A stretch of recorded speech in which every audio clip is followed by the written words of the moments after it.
자, 우리가 지금 쭉 달려왔는데 오늘이 좀 메인 이벤트이자 길게 하자면 한없이 길어질 수밖에 없는 이야기입니다. 네, 고수정 원사님 도와주셨군요. 감사합니다. 왜냐하면 우리가 열왕기 상하에 속해져 있는 15개의 종속 목록까지 오늘 다 다뤄야 되기 때문에 오늘 되게 이야기가 복잡을 해요. 복잡해요. 왜 이스라엘이 망하게 되는 과정들을 이 열왕기상에 열왕기상하에 기록되어 있는지를 우리가 같이 다룰 텐데 이 시간 한번 잘 따라와 주시면 좋을 것 같습니다. 자, 이제 우리가 안 하면 아쉬운 그런 내용들 있죠. 이건 오늘은 진짜 빠르게 진행하겠습니다, 여러분. 오늘 정도쯤 되면 이제 다 외우셔야 돼요. 자, 네, 제가 말하기도 전에 먼저 진행할 수 있게 한번 진행해 보겠습니다.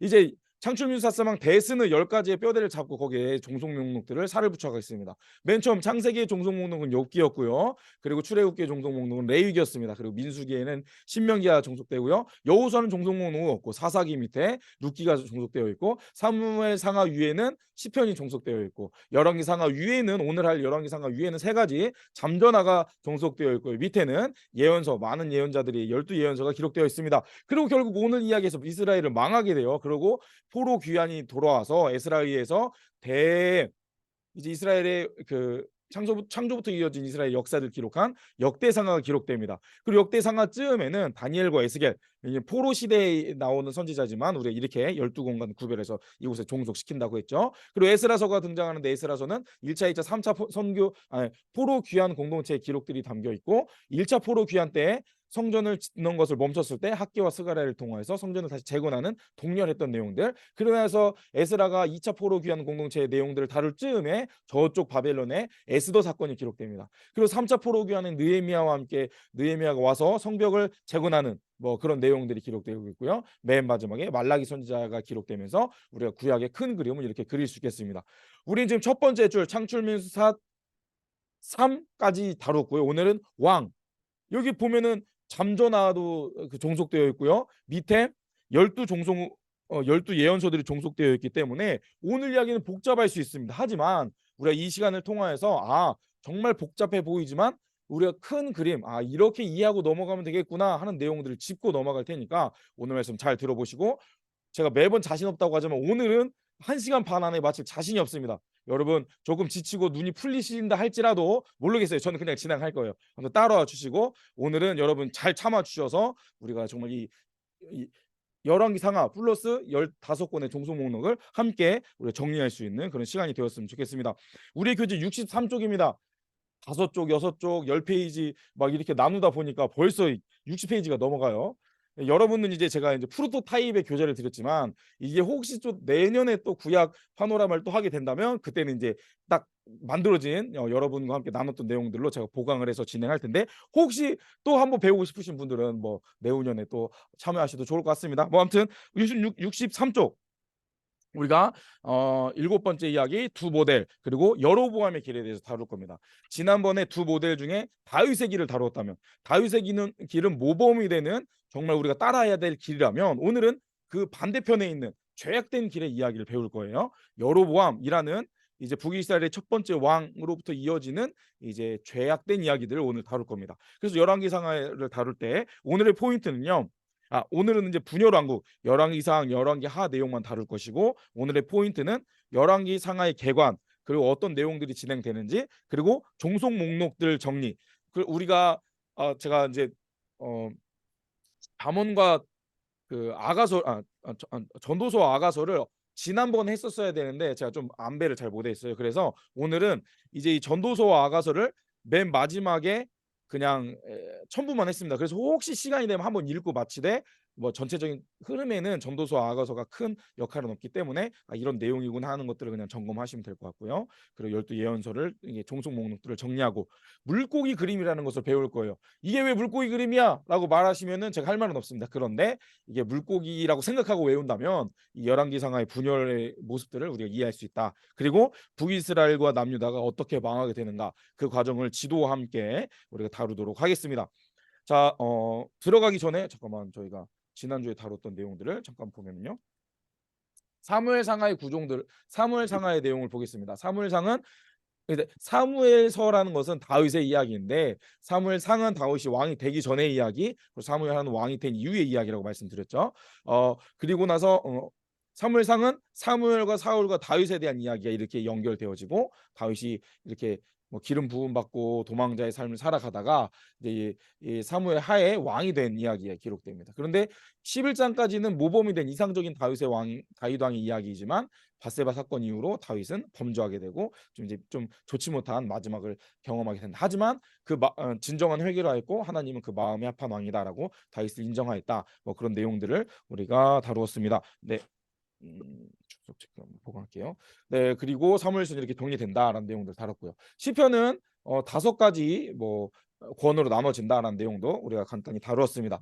자, 그럼 63쪽에 있는 교재 들어가기 전에 3가지 질문에 대해서 한번 답을 달아볼까요? 사무엘상은 항상 어떤 사람이 이긴다는 진리를 말하고 있을까요? 사무엘상은 문학적으로 두 인물의 대결 구조로 이야기를 확장해 나간다라고 말씀드렸습니다. 따라서 사무엘상의 승리자들은 하나님을 의지하는 약자들이 항상 승리한다라는 그런 문학적인 이제 구조를 가지고 사무엘상이 기록되었다. 그래서 맨 처음 뭐 한나와 분인나 이야기, 그리고 그 사무엘과 엘리 가문의 이야기, 이렇게 점점 확장되어 간다. 뭐 그런 이야기를 드렸죠. 결국 하나님 의지하는 약자가 승리한다. 자, 2번째 질문. 사울이 첫 번째로 구해준 사람들이었죠. 사울이 사사처럼 그 어려움 당한 이들을 구해줬습니다. 그리고 결국 그들은 사울이 죽었다는 소식을 듣고 사울의 시신을 장사해 준 사람들이 있었죠. 그 사람들은 길르앗 야베스에 사는 사람들이었습니다. 사울의 첫 번째 사역과 마지막 사역은 이 길르앗 야베스 사람들의 이야기로 시작하고 마친다라는 것을 우리가 점검해 보았죠. 네, 중간에 또 들어오시면 들어오시군요. 아이고, 어디를 또 이렇게 가십니까? 감사해요. 이렇게 어려운 가운데 잘 듣고 계시죠? 듣고만 따라와 주셔도 좋을 것 같습니다. 근데 그렇죠. 넘어갑니다. 말이 꼬였어요. 자, 3번째 질문. 시편을 5권으로 나눈 이유가 있다고 했습니다. 그 이유는 모세오경, 토라와 같은 권위를 주기 위해서이다. 모세오경, 창세기, 출애굽기, 레위기, 민수기, 신명기와 같이 이 5권의 약간 그런 주제들이 조금 달라지는데 이 시편이 그냥 찬양 모음집으로 끝나는 게 아니라 여기에도 성경이고 또 모세오경과 같은 그런 권위를 주기 위해서 5권으로 구분하였다. 이런 내용들을 지난주에 다루었습니다. 자, 들어가기 내용 제가 읽어보겠습니다. 지난주에 다루었던 다윗은 왕의 샘플이었습니다. 그래서 왕들 중에 다윗 같은 왕이 나타나면 그는 다윗의 길로 행했다라고 평가합니다. 예를 들어 요시야 왕은 8살의 왕이 되었는데 다윗의 길로 행하였다라고 기술합니다. 많은 왕들이 있는데 9명, 북이스라엘 19명, 그리고 남유다의 20왕 중에 남유다에만 9명의 왕에게만 다윗의 길로 행하였다, 선한 왕이었다라는 평가가 있었는데요. 이어집니다. 사울과 다윗은 왕이었지만 사무엘 상하에는 열왕기 상하에는 등장하지 않습니다. 따로 떼내어 사무엘 상하에서 다루었기 때문이죠. 사사시대 때 왕상의 샘플로 그들이 등장합니다. 우리는 열왕기 상하에 와 있습니다. 다윗은 이제 늙어서 이불을 덮어도 따뜻하지 않습니다.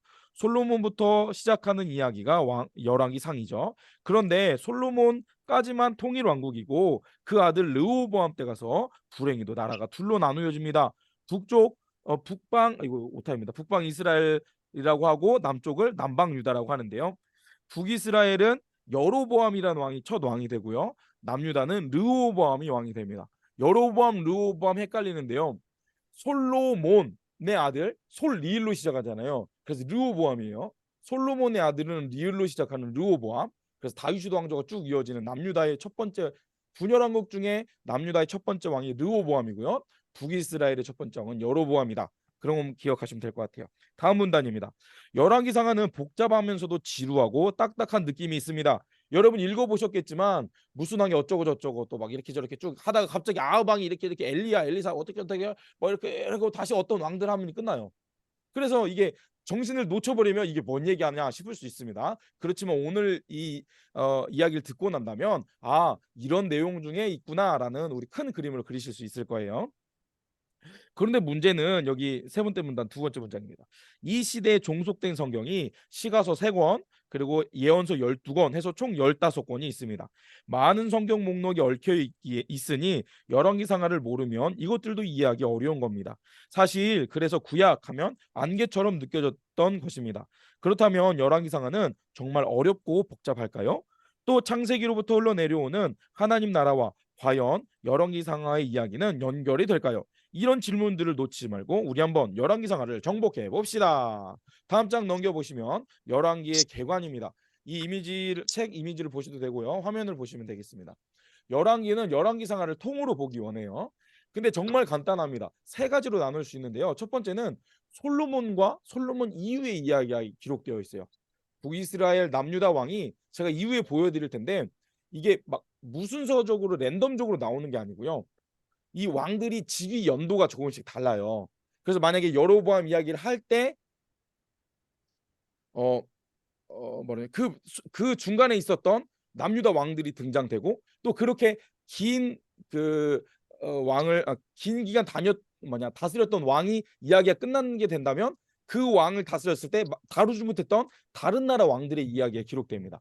무슨 말인가 하면 좀 이따 이 제가 이렇게 물고기 그림을 구체화시킨 내용들을 보시면 그 이야기가 이해되실 거예요. 아무튼 북이스라엘이 여로보암부터 시작되는 시므리까지의 이야기, 그리고 남유다는 르호보암부터 아사 왕까지가 진행되는 게 16장까지고요. 그리고 열왕기상 16장부터 열왕기하 15장까지 거의 반절 정도 되는 내용은 오므리 왕조의 이야기입니다. 북이스라엘은 9개 왕조가 등장하였는데요. 이제 왕조가 어떻게 등장하냐면 지금의 왕을 반역해서 새로운 왕이 그러니까 권력으로 이제 그 왕을 무너뜨리고 왕이 등장할 거 아니에요. 그래서 그 첫 번째 왕의 이름을 따서 그 왕조를 땁니다. 그래서 이거를 먼저 보여드렸어야 되는데 북이스라엘의 여로보암부터 이제 여러 왕조가 등장하다가 오므리라는 이제 이 장군이었겠죠. 시므리 왕을 무너뜨리고 오므리가 내가 왕이 되겠다 하고 오므리 왕조가 등장합니다. 그리고 오므리 왕의 아들이 아합 왕이었어요. 우리가 잘 알고 있는 아합, 오늘 새벽에도 읽었던 그 아합이죠. 그리고 아합의 아들 아하시아 요람까지 이어지는 것이 이 오므리 왕조입니다. 그리고 그 중간에 남유다는 여호사밧, 여호람, 아하시아, 아달랴 여왕이죠.까지 이어지는 이야기가 진행돼요. 그리고 이제 열왕기하 15장부터는 이 다윗 왕조, 오므리 왕조, 이 다윗의 이야기가 길게 기록되고 그 이후에 멸망의 과정이 기록되어 있습니다. 이제 그 다음에 설명한 내용을 들으면 이 도표가 조금 이해되실 거예요.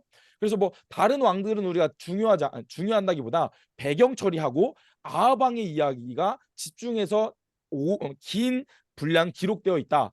열왕기상하의 주인공은 아합 왕이다. 첫 번째 왕이 여로보암이긴 하지만 이 아합 왕이 거의 메인 주인공이다라는 것을 염두에 두시고 열왕기의 큰 그림을 그리시면 될 것 같아요. 그 밑에 있는 내용 제가 읽겠습니다. 열왕기는 사무엘서처럼 원래 한 권의 책이었습니다. 열왕기는 10명의 왕에 대한 이야기가 아닙니다. 솔로몬 왕부터 마지막 시드기야 왕까지 유다와 이스라엘 나라 왕들의 생애를 통해 일어난 사건들을 기록한 것이죠. 북방 이스라엘은 9개 왕조 19명의 왕들이 등장하고 남방 이스라엘은 다윗 왕조의 20명, 20명의 왕이 등장합니다. 다윗 왕이 죽자 솔로몬은 아버지 다윗 왕이 세운 기초 위에 왕국을 더욱 튼튼하게 세워갔습니다. 아버지의 뜻에 따라 성전을 건축하고 전무후무한 번영과 영화를 누립니다. 솔로몬은 처음에는 하나님께 지혜를 구하는 등 아버지 다윗처럼 하나님의 말씀을 따르는 것처럼 보였습니다. 하지만 그의 말년에 우상 숭배에 빠져 좋지 못한 끝을 맺습니다. 그의 죄악의 결과로 이스라엘 왕국은 남북으로 갈라져 북쪽 이스라엘은 여로보암이, 남쪽 유다는 솔로몬의 아들 르호보암이 분열 왕국의 첫 번째 왕이 됩니다. 북쪽은 여로보암, 남쪽은 솔로몬, 리을로 시작하는 솔로몬의 아들 르호보암이 분열 왕국의 첫 번째 왕들이 되죠. 북쪽 왕조는 9번의 왕조가 바뀝니다. 쿠데타가 9번이나 있었다는 거예요. 그래서 정치적으로 매우 혼란스러웠습니다. 그리고 잘못된 제사 행위가 계속 전해지면서 점점 더 죄악된 길로 갔죠. 하지만 르호보암으로 시작된 남쪽 왕조는 다윗 왕조의 혈통을 이어오면서 비교적 여호와 신앙의 순수성을 지키려 합니다. 비교적이에요. 그들이 좀 죄악된 길로 간 왕들, 악한 왕들도 많이 있었지만 북이스라엘에 비하면 비교적 그 여호와 신앙의 순수성을 지키려 하는 9명의 선왕들이 있었다는 것이죠. 그런데 그 다음 문단이 중요합니다. 역사는 사실로서의 역사가 있고 해석으로서의 역사가 있습니다. 그 중에 열왕기는 해석으로서의 역사입니다. 이 차이점을 알아야 될 필요가 있어요. 그 사실로서의 역사는 몇 년도에 뭐가 있었고 몇 년도에 뭐가 있었고 몇 년도에 여기 무슨 일이 있었고 이게 사실을 적는 것을 목적으로 기록되었겠죠. 하지만 열왕기는 사실로서의 역사가 아니고 무슨 역사다? 해석으로서의 역사입니다. 이것은 무엇이냐면 이것을 기록한 사람의 의도가 담겨 있다는 거예요. 내가 이 이스라엘 역사를 기록할 때 내 주관에 의해서 해석이 담긴 역사를 기록할 것이다라는 의미인 것이죠. 우리가 이것을 먼저 기준 삼아야 열왕기를 이해할 수 있습니다. 열왕기는 뭐 여로보암부터 시드기야 왕까지를 균일하게 짠짠짠짠 이 왕이 몇 년, 이 왕이 몇 년 딱 이렇게 사실로서의 역사를 기록한 것이 아니라 해석으로서의 역사이다. 이것을 먼저 우리가 기억해야 되겠습니다. 자, 다음 이어가겠습니다. 열왕기는 이스라엘 왕 또 유다 왕 뭐 역대지락에 기록되지 아니하였느냐라는 기록이 자주 등장을 합니다. 읽어보시면 그런 표현들을 많이 보셨을 거예요. 이것은 이 열왕기가 기록될 당시 이미 다른 사람이 기록된 역사 기록이 있었고 사실로서의 역사는 그 기록을 참고하라는 말입니다. 내가 다른 내용들은 다루지 않을게. 그러니까 이 역대 지략을 참고해라는 그런 의미인 것이죠. 그리고 이것은 열왕기의 저자는 이러한 사실로서의 역사를 참고해서 해석으로서의 역사를 기록하겠다라는 뜻입니다. 사실로서의 역사, 해석으로서의 역사를 잘 기억하셔야 돼요. 하정용 원사님 이해되시죠? 이게 무슨 말씀인지 조금 느낌 오시죠? 이 열왕기를 읽을 때 왜 이 오므리 왕조가 등장하기 전에 왕들의 기록들이 짧게 기록했는지를 우리가 이것을 통해 이해하면 되겠습니다. 좀 더 구체적으로 다룰 때 제가 설명을 드릴게요. 그럼 좀 더 이해가 되실 거예요. 자, 이제 65쪽 읽겠습니다. 열왕기의 저자는 자신이 집중하는 것을 자세히 설명하고 그 외의 사실로서의 역사는 간단히 배경 처리하여 짚고만 넘어갑니다. 열왕기는 따라서 매우 편협적인 관점으로 기록되어 있다는 것이죠. 이 분량을 골고루 모든 왕을 다루지 않고 자신이 말하고 싶은 왕의 이야기는 길게 다루고 다른 왕들은 찍고만 넘어간다는 거예요. 야, 근데 다른 이야기는 이스라엘 왕 역대 지략을 참고해. 나는 그냥 찍고만 넘어갈 거야. 자, 다음 왕 이렇게 넘어가되 난 이 왕의 이 왕의 이야기를 길게 하고 싶어 하는 내용들은 긴 분량 다루고 있다는 것이죠. 그 왕이 누구냐? 아방이라는 거예요. 열왕기의 주인공은 아방이다. 그렇게 짚고 넘어가겠습니다. 자, 어디까지 읽었죠? 네. 따라서 우리는 열왕기의 저자가 어디에 집중하는지를 알아야 합니다. 열왕기의 주제는 네 자로 말할 수 있겠습니다. 왜 망했나? 왜 이스라엘이 하나님의 나라로 되게 이렇게 멋지게 등장하였는데 왜 망하게 되었나? 라는 내용들이 이 열왕기상하가 기록한 목적이라는 것이죠. 다음 문장입니다. 다음 문단. 열왕기는 복잡하고 어려워 보일 수 있습니다. 하지만 열왕기의 저자는 이스라엘이 왜 멸망하게 되었는지를 밝히기 위해서 열왕기를 기록한 것이죠. 그래서 남유다보다는 북이스라엘의 죄악된 관점에 대해서 자세히 기록합니다.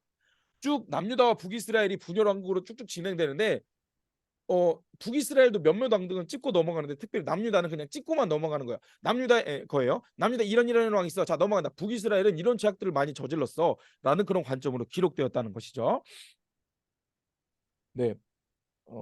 따라서 우리는 열왕기를 통해 열왕기의 저자가 말하는 이스라엘이 망하게 된 이유를 생각하며 읽으면 됩니다.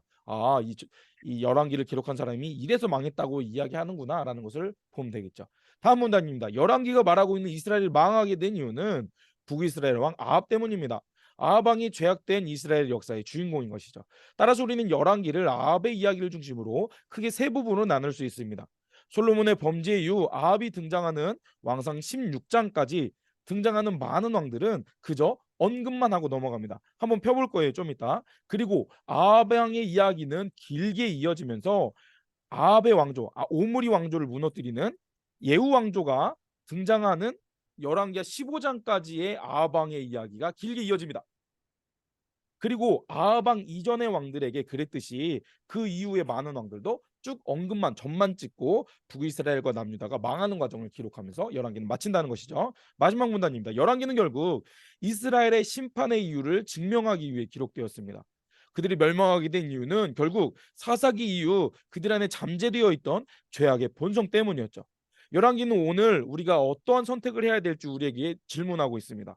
내 생각에 옳은 대로 행하다가 멸망하게 될 것인지 아니면 하나님을 왕으로 모시고 하나님의 뜻대로 살아가는 다윗 왕의 길을 걸어가는 그리스도인이 될 것인지 우리가 결정해야 된다는 질문을 우리에게 던지고 있다는 것이죠.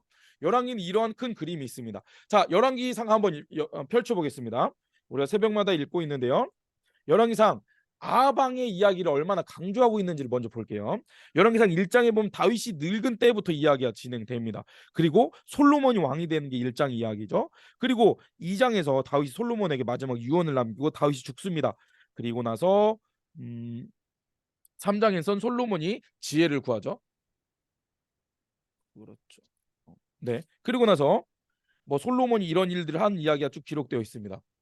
그리고 4장에 솔로몬의 영화, 솔로몬의 성전 건축 쭉쭉쭉 진행되면서 음, 솔로몬 9장 11장에 보면 열왕기상 11장에 보면 솔로몬의 마음이 여호와를 떠나다. 솔로몬이 처음에는 하나님의 뜻을 듣고 바람직한 모습을 가졌지만 결국 그가 변질되고 배교하게 된 이야기가 기록됩니다. 그리고 나서 어, 솔로몬이 죽고 11장에 죽고 이제 12장부터 남북으로 갈라지는 이야기가 시작돼요. 그리고 나서 여로보암이 금송아지를 만들고 뭐 베델의 늙은 선지자 이야기가 쭉 이어진 다음에 14장에 보면 13장 33절에 볼까요? 여로보암의 죄에 대해서 언급을 해요. 여로보암이 이 일 후에도 그 약한 길에서 떠나 돌이키지 아니하고 다만 모든 백성을 산당의 제사장으로 삼되 누구든지 자원하면 그 사람을 산당의 제사장으로 삼았으므로 이 일이 여로보암이 집의 죄가 되어 그 집이 땅 위에서 끊어져 멸망하게 되니라. 네, 여로보암이 죄악된 첫 번째 모델이 되었어요. 아합 왕이 메인 빌런, 제일 나쁜 왕이지만 이 여로보암이 그 나쁜 방향으로 첫 번째 왕이 되었기에 우리가 읽다 보면 여로보암의 길, 아합의 길로 갔다라는 표현들이 있죠. 그래서 그런 제가 오늘 7과의 제목을 여로보암의 길이라고 이야기했던 겁니다.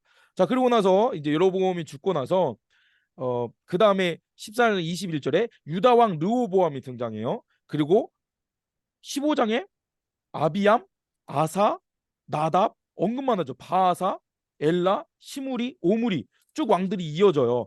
그리고 나서 16장 아합 왕이 16장 29절에 등장합니다. 그리고 나서 아합 왕과 뭐 엘리야, 엘리사 이런 이야기가 쭉 이어진다는 거예요. 이제 16장부터 오므리 왕조 아합 왕의 이야기 쭉 기록되고 어떻게 진행되는지 볼까요? 이제 뭐 엘리야가 호렙산에서 19장에서 뭐 그 싸움을 하고 이런 이야기가 쭉 진행되고 음, 그 22장에 보면 아합이 죽습니다. 그래서 이제 열왕기 상에서 아합은 죽어요. 그런데 왜 아합 왕의 이야기가 그 열왕기하 15장까지 이어진다라고 말할 수 있느냐? 왜냐하면 이 아합 왕을 대항해서 하나님 말씀 전했던 엘리야와 엘리사의 이야기가 쭉 기록되고요. 이 아합 왕을 멸망시켰던 예후 왕조가 그 예후 왕조의 이야기가 공식적으로 끝나는 게 열왕기하 15장이거든요. 그래서 큰 그림으로 본다면 이 아합 왕에 대한 그런 뭐지? 그 마무리되는 것을 공식적으로 마무리되는 것을 열왕기하 15장이라고도 볼 수 있는 것이죠. 아합왕은 22장에 죽습니다. 하지만 그 이후에 15장에 뭐 그 아들들의 이야기들 죄악의 이야기가 기록되기 때문에 우리는 큰 그림으로 볼 때 오므리 왕조 아합왕의 왕에 대한 그 뒷이야기가 열왕기하 15장까지 이어진다라고도 볼 수 있는 것이죠. 정말 그런지 이야기해 보겠습니다. 열왕기 하 1장으로 볼게요. 엘리야와 아하시아 왕에 대한 이야기가 나요. 아합 왕은 죽었지만 아합 왕을 대항할 때 엘리야의 사역은 계속 진행됩니다. 그리고 2장에서 엘리야가 그 승천을 하고 엘리사가 등장을 하죠. 그래서 엘리사가 그 엘리야의 사역들을 이어받으면서 그런 아합 왕의 그런 그 오므리 왕조와 계속 대적하는 이야기 기록돼요. 쭉 보다가 엘리사도 엘리야처럼 긴 이야기가 이어지죠. 그리고 나서 한 8장 보시겠습니까? 열왕기하 8장에 보면 엘리사와 아람 왕 베나닷에 의해서 이거를 여기 이렇게 설명되어 있구나. 그 뭐냐 맞아 뭐라 그러지? 북이스라엘의 이야기가 쭉 이어지고요. 16절에 유다 왕 여호람, 25절에 유다 왕 아하시아가 기록되면서 9장에서 예후라는 사람이 이스라엘 왕이 됩니다. 예후가 이제 오므리 왕조를 요람 왕 이후에 오므리 왕조를 멸망시킨 왕이죠. 그래서 이제 쭉 요람을 뭐 예후가 살해하고 쭉 그런 이야기가 진행되고 10장에 보면 아합의 아들들이 살해됩니다. 아합 왕은 죽었지만 아합 왕의 아들들이 여전히 그런 죄를 짓는 이야기들이 진행됐다는 거예요. 결국 아합 왕의 그런 그 뿌리가 남아 있었다는 것이죠. 그래서 그런 것들이 수청되는 이야기가 열왕기하 15장이 쭉 이어집니다. 그래서 15장 12절이 그 경계이거든요. 15장 12절 한번 보실까요? 여호와께서 예후야에게 말씀하여 이르시기를 내 자손이 4대 동안 이스라엘 왕이 있으리라 하신 그 말씀대로 과연 그렇게 되니라. 이제 예후 왕 이후에 이제 그 후손들이 여호보암 2세까지 이어지는데 이제 그 경계가 아무튼 15장이다. 그래서 이제 우리는 이제 아하방에 대한 그 이야기가 여기까지 이어진다라고 뭐 그렇게 이야기할 수 있겠습니다. 그리고 나서 이야기를 쭉 볼게요. 15장에 보면 그 16장 이전처럼 왕들의 이름이 그냥 정만 찍고 가요. 15장 보겠습니다. 유다 왕 아사랴, 이스라엘 왕 스가랴, 살룸, 무나엠, 부가이야, 베가, 요담, 뭐 아스 이렇게 쭉쭉쭉 언급만 하고 있죠. 이 이야기가 진행되는 분위기가 바뀐 거 보이세요? 16장 앞에까지는 어떤 언급하다가 아하방이 등장하니까 길게 다양한 에피소드, 다양한 이야기를 다루다가 이 아하방의 이야기가 그 뿌리까지 딱 끝나게 되니까 15장 12절 이후부터 또다시 왕들 이름을 언급만 해요. 누구왕 뚱뚱뚱뚱뚱 하면서 이스라엘이 어떻게 망하게 되었는지에 대한 이야기가 쭉쭉쭉 기록되어 있습니다. 물론 히스기야에 대한 내용들과 멸망하게 된 이야기는 쭉 기록되지만 어떠한 그래서 이렇게 망하게 되었다라는 이야기가 25장까지 이어지는 열왕기 하의 기록이라는 것이죠. 이해되시죠? 이 기록된 분위기가 전혀 다르다는 거예요. 1장부터 16장 어떠나 그리고 아하방이 등장하니까 길게 이야기하다가 열왕기 15장 이후 또 어떠나 그래서 결국 이렇게 망하게 되었다. 이게 열왕기의 큰 구조라는 겁니다. 이것을 이해하고 읽으신다면 지금 이 분위기상 이 왕은 전만 찍고 가고 있구나. 아하방의 이야기라 좀 길게 다루고 있구나라고 우리가 이해하면서 읽어오시면 된다는 거예요. 네, 열왕기는 그렇게 그림을 그리시면 되겠습니다. 자, 65쪽 본론으로 들어갈게요. 열왕기 상하를 이해하기 위한 스케치를 그리겠습니다. 자, 양가로 1번 굵은 글씨 읽어볼게요. 시작. 열왕기 상하는 중요하다. 왜냐면요. 그 뒤에 기록된 이야기 시가서 3권, 예언서 12권, 총 15권의 종속 목록이 열왕기 상황 속에서 나왔기 때문입니다. 그렇죠? 이 뼈대를 잘 잡고 있어야 이 녀석들 짱짱짱 이렇게 등장했구나. 큰 그림. 우리가 정확히 알 필요는 없어요. 이 39명의 왕들이 어떤 일을 했고 몇 년 했고 이런 것은 여러분 신학생 안 되실 거잖아요. 저도 다 까먹었어요. 몰라도 돼요. 그냥 우리가 이런 큰 흐름이구나. 열왕기가 이런 왕들의 이야기인데 왜 망했는지 아방 이야기를 길게 다루고 있구나라는 큰 그림만 그리면 되겠습니다. 그렇기 때문에 열왕기 상은 중요합니다. 두 번째 양가로 2번 굵은 글씨 읽겠습니다. 시작. 그런데 쉽다. 안 쉽지만 쉽다라고 하면 쉬워져요. 이해되시죠? 안 쉬울 수 있겠습니다. 물론 복잡할 수 있겠지만 쉬워라고 하면 이제 쉽게 이제 접근할 수 있다는 거죠. 왜 쉽냐면 사가의 관점만 알면 됩니다. 이 열왕기를 기록한 이 사람이 왜 해석으로서의 이 열왕기를 기록했는지만 알면 쉽다는 것이죠. 사실로서의 역사, 해석으로서의 역사 이해되시죠? 사실로서 짱짱짱짱짱짱짱 모든 왕을 균일하게 기록한 것이 아니라 이런 왕의 기록은 역대 지략을 참고해. 나는 해석으로서의 역사를 기록할 거니까 앞에 왕들은 짱짱짱짱 기록하고 아하방을 길게 하고 뒤에 왕들은 짱짱짱짱 기록할 거야. 그러니까 나는 이 열왕기를 통하여서 아하방을 통하여서 정말 악한 그 아하방을 통해서 왜 망하게 되었는지를 해석하면서 기록할 거니까 그것을 염두에 두고 따라오기를 바래라고 우리에게 이야기한다는 것이죠. 자, 그렇다면 우리가 이 열왕기 상하를 세 덩이로 구분할 수 있으면 되겠습니다. 어떻게 구분하느냐? 다음 장 보면 머리, 가슴, 배로 구분할 수 있겠어요? 머리, 몸통, 꼬리 부분, 머리, 가슴, 배. 첫 번째 덩어리 66쪽으로 넘어가겠습니다. 첫 번째 덩어리는 우리가 이렇게 이야기할 수 있겠죠? 솔로몬의 이야기 그리고 남북이 갈라지는 이야기. 열왕기상 15장까지의 내용이 이런 내용이에요. 솔로몬이 다윗 왕이 쩍쩍쩍 이런 좋은 일을 하다가 결국 이렇게 배반하고 배도하고 결국 그의 죄악으로 인해 남북으로 갈라지게 된 이야기까지를 우리는 머리 부분으로 구분하겠습니다. 이 세 덩어리로 구분한다면 열왕기 상하를 좀 더 쉽게 우리가 요리할 수 있을 거예요. 적으셨나요? 솔로몬의 이야기, 남북이 갈라지는 이야기 그 옆에 쓰시면 되겠습니다. 그렇다면 두 번째 덩어리는 뭐냐? 강조한 아하방 이야기입니다. 네, 아하방 이야기를 길게 다뤘다는 거예요. 그리고 마지막 그 아방 이야기를 길게 다뤘고 꼬리 부분은 세 번째 덩어리는 뭐냐? 망하는 이야기. 왜 망했냐? 북이스라엘이 이렇게 망한 거고 남녀에다가 이렇게 망했다. 왜 망했냐? 아방 때문이다. 각각 사사기 이후로 하나님의 뜻을 행하지 않았기에 망하게 되었다라는 이야기가 열왕기 상하라는 거예요. 자, 그럼 좀 더 들어가 봅시다. 여러분 66쪽에 물고기 그림이라는 게 있죠.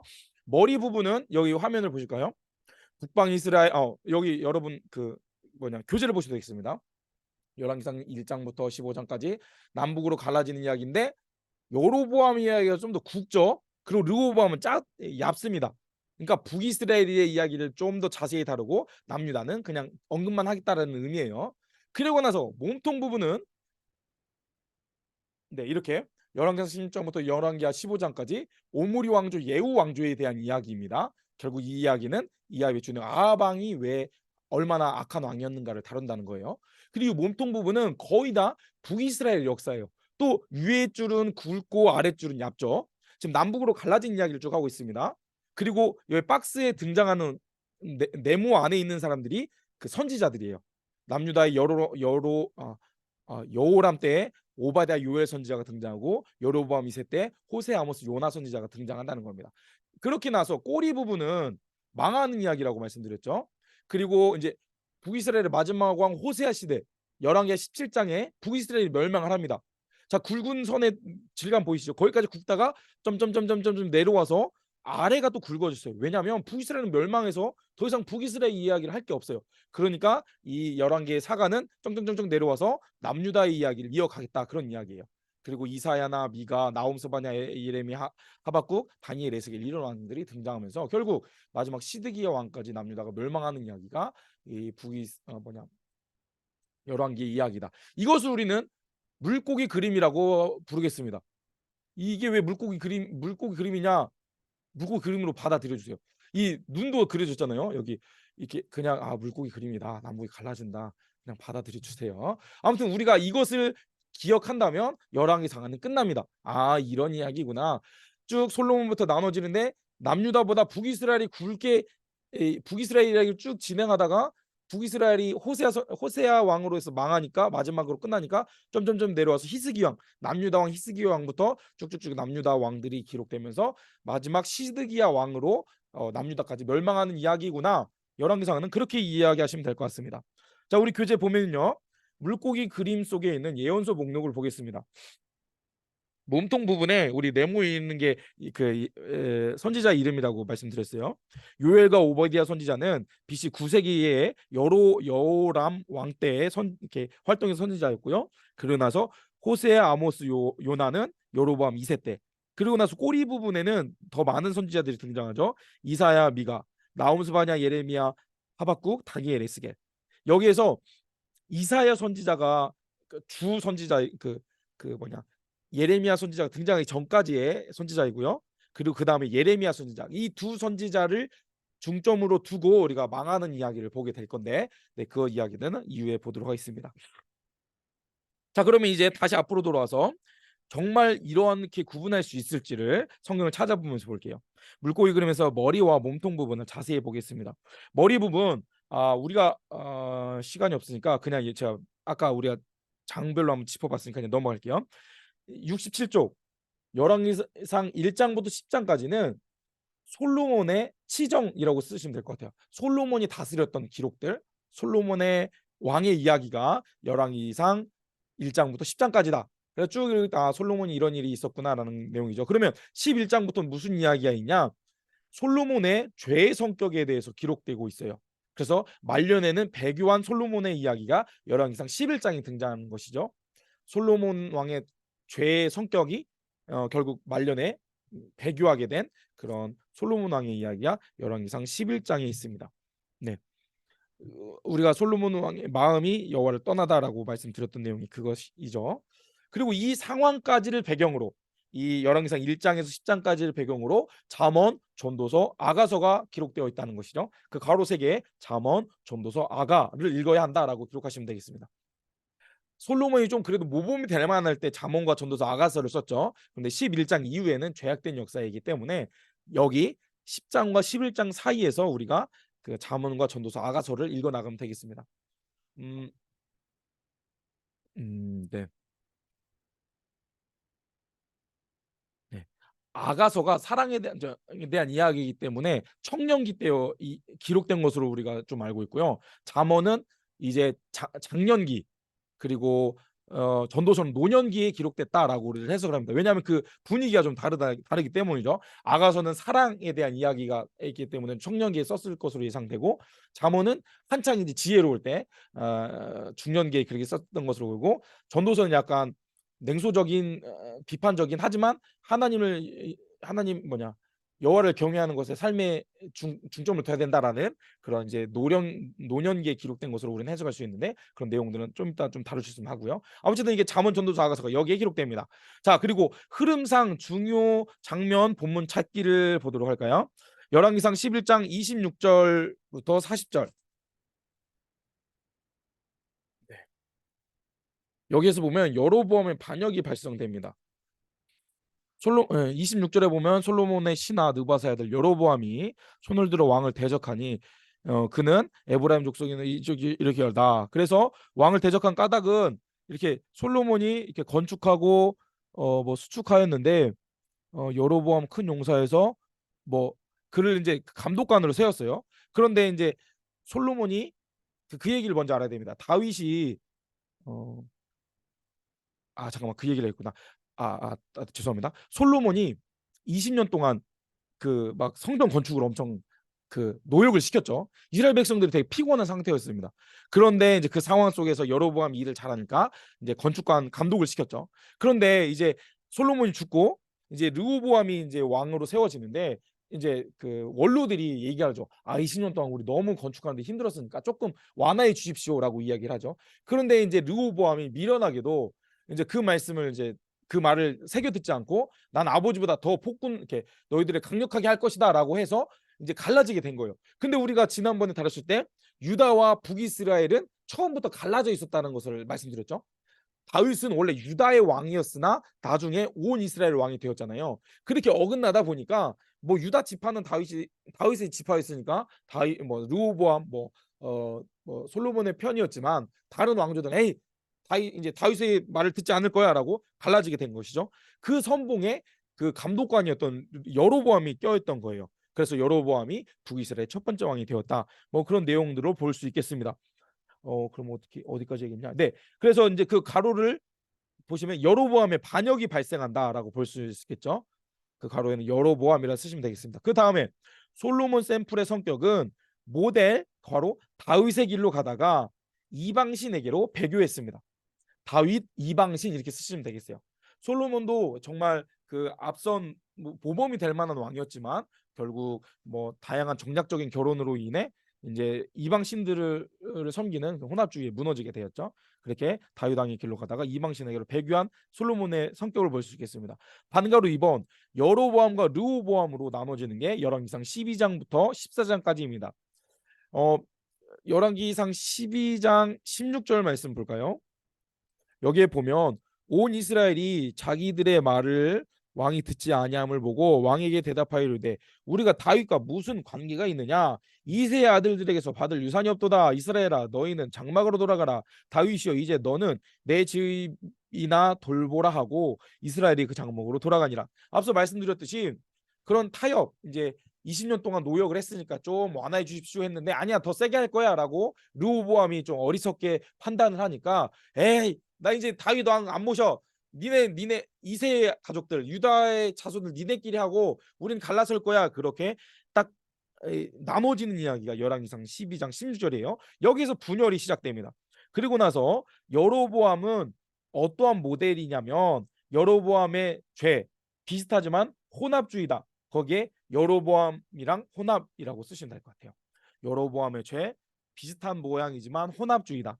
솔로몬과는 또 좀 더 다르게 이제 여로보암은 막 혼합주의를 합니다. 그 여로보암은 이제 남유다의 그런 성전이 있었기 때문에 그 나머지 북이스라엘 사람들이 하나님을 예배하려면 남유다로 내려갔어야 했어요. 그런데 계속 이제 그 경계를 넘어서 남유다를 가게 되면 자신의 그런 입지가 낮아질까봐 그 북이스라엘에 산당을 만들죠. 하나님 남유다에 가서 성전에서 예배 드리지 않고 북이스라엘에서 하나님을 예배할 수 있다라고 잘못된 이방의 신들을 예배하는 문화를 혼합시켜 버린 거예요. 그렇기 때문에 여로보암의 죄가 잘못된 혼합주의의 모델이 되는 잘못된 왕이라는 거예요. 네, 그렇게 혼합주의가 등장하게 됩니다. 그리고 이하 동문은 그 이후에 등장하는 왕들의 이름이에요. 순서대로 나답, 바사, 시므리, 오므리입니다. 열왕기상 15장과 16장이 기록된 그 다음 왕들의 이름은 나답, 바사, 시므리, 오므리예요. 결국 이들은 동일하게 여로보암의 길을 가는 왕들이어서 그 여로보암이 모델이 되었던 그 혼합주의를 그대로 받아들인 왕들이었습니다. 이렇게 머리 부분 갈라지게 된 분열 왕국의 내용들, 여로보암과 르호보암으로 나눠진 배경을 볼 수 있겠어요. 그렇다면 이제 몸통 부분 열왕기상 16장부터 열왕기하 15장 12절까지의 기록들을 보겠습니다. 그 주인공은 아하방이에요. 아하방은 새로운 모델이 되었습니다. 아하방의 이야기가 어디까지인지 열왕기하 15장 12절까지다라고 말씀드린 건 그 얘기였어요. 이제 어, 오므리 왕조를 멸망시키고 등장한 예후 왕조가 끝날 때까지가 총 아하방과 아하방의 죄의 뿌리들을 그 마무리하는 내용이라고 볼 수 있기에 우리는 이제 몸통 부분 아하방의 이야기를 열왕기상 16장부터 열왕기 15장까지다라고 말할 수 있겠다는 겁니다. 아 재미 진짜 없다. 이게 뭔 소리야? 그죠? 근데 여러분, 네. 여러분 지금은 조금 딱딱해 보일 수 있겠지만 다시 한번 열왕기를 읽게 된다면 아 맞아 그 얘기였어라고 이해하실 수 있는 큰 그림을 그리실 수 있을 겁니다. 잘 따라오셨어요. 이제 빨리빨리 넘어가 보겠습니다.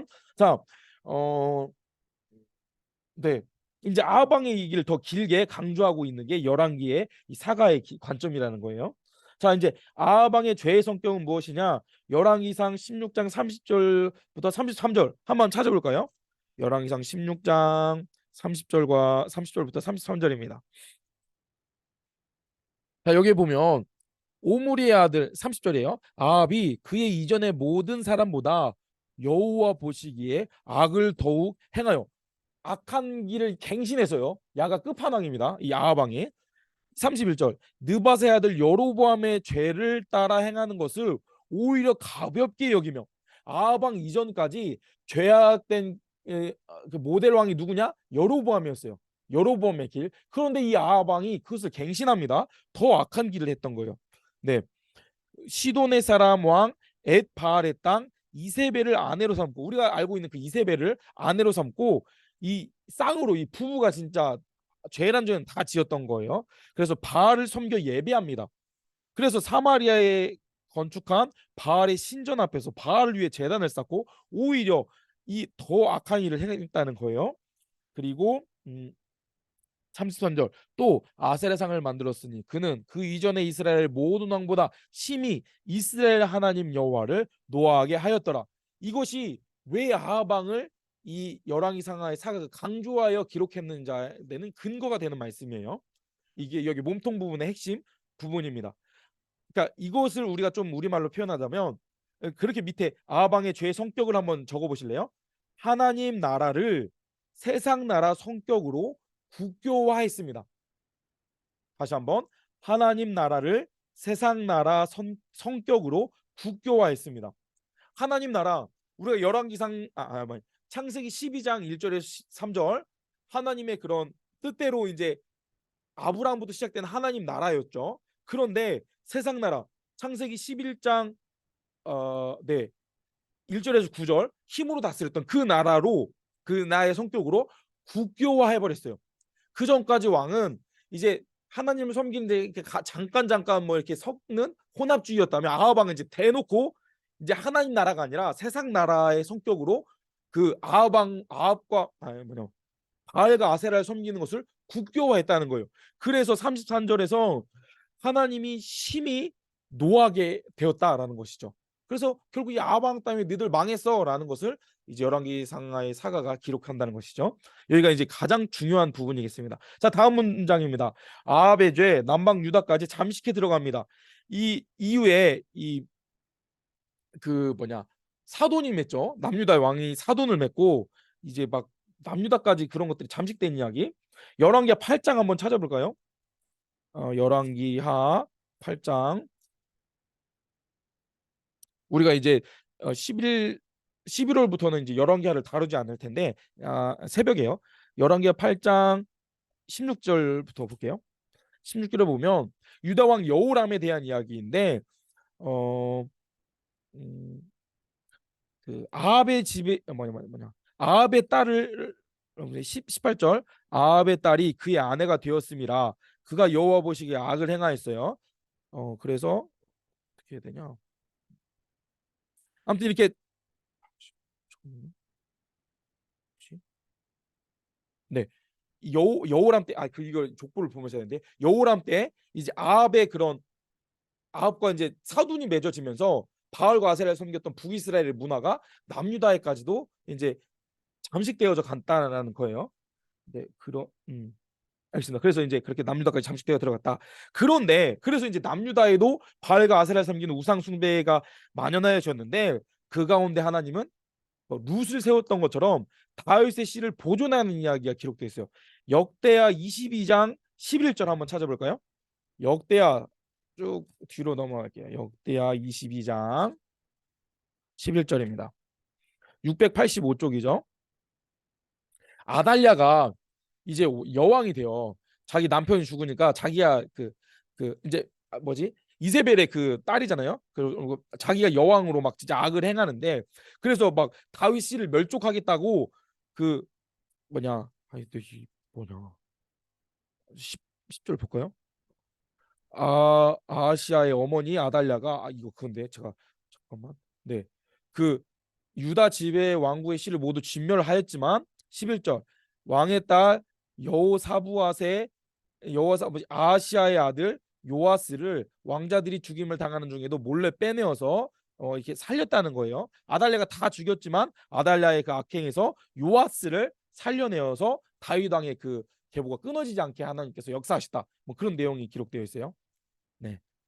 그래서 숨어서 그동안은 6년 동안 아달랴가 나라를 망쳐가는 동안에 요아스가 잘하고 있었다. 그래서 이 요아스에서 그게 또 회복되는 뭐 그런 이야기가 기록되어 있겠습니다. 네, 이제 우리가 그 내용은 이제 지금 전만 찍고요. 지금 아하방 이야기로 다시 넘어가겠습니다.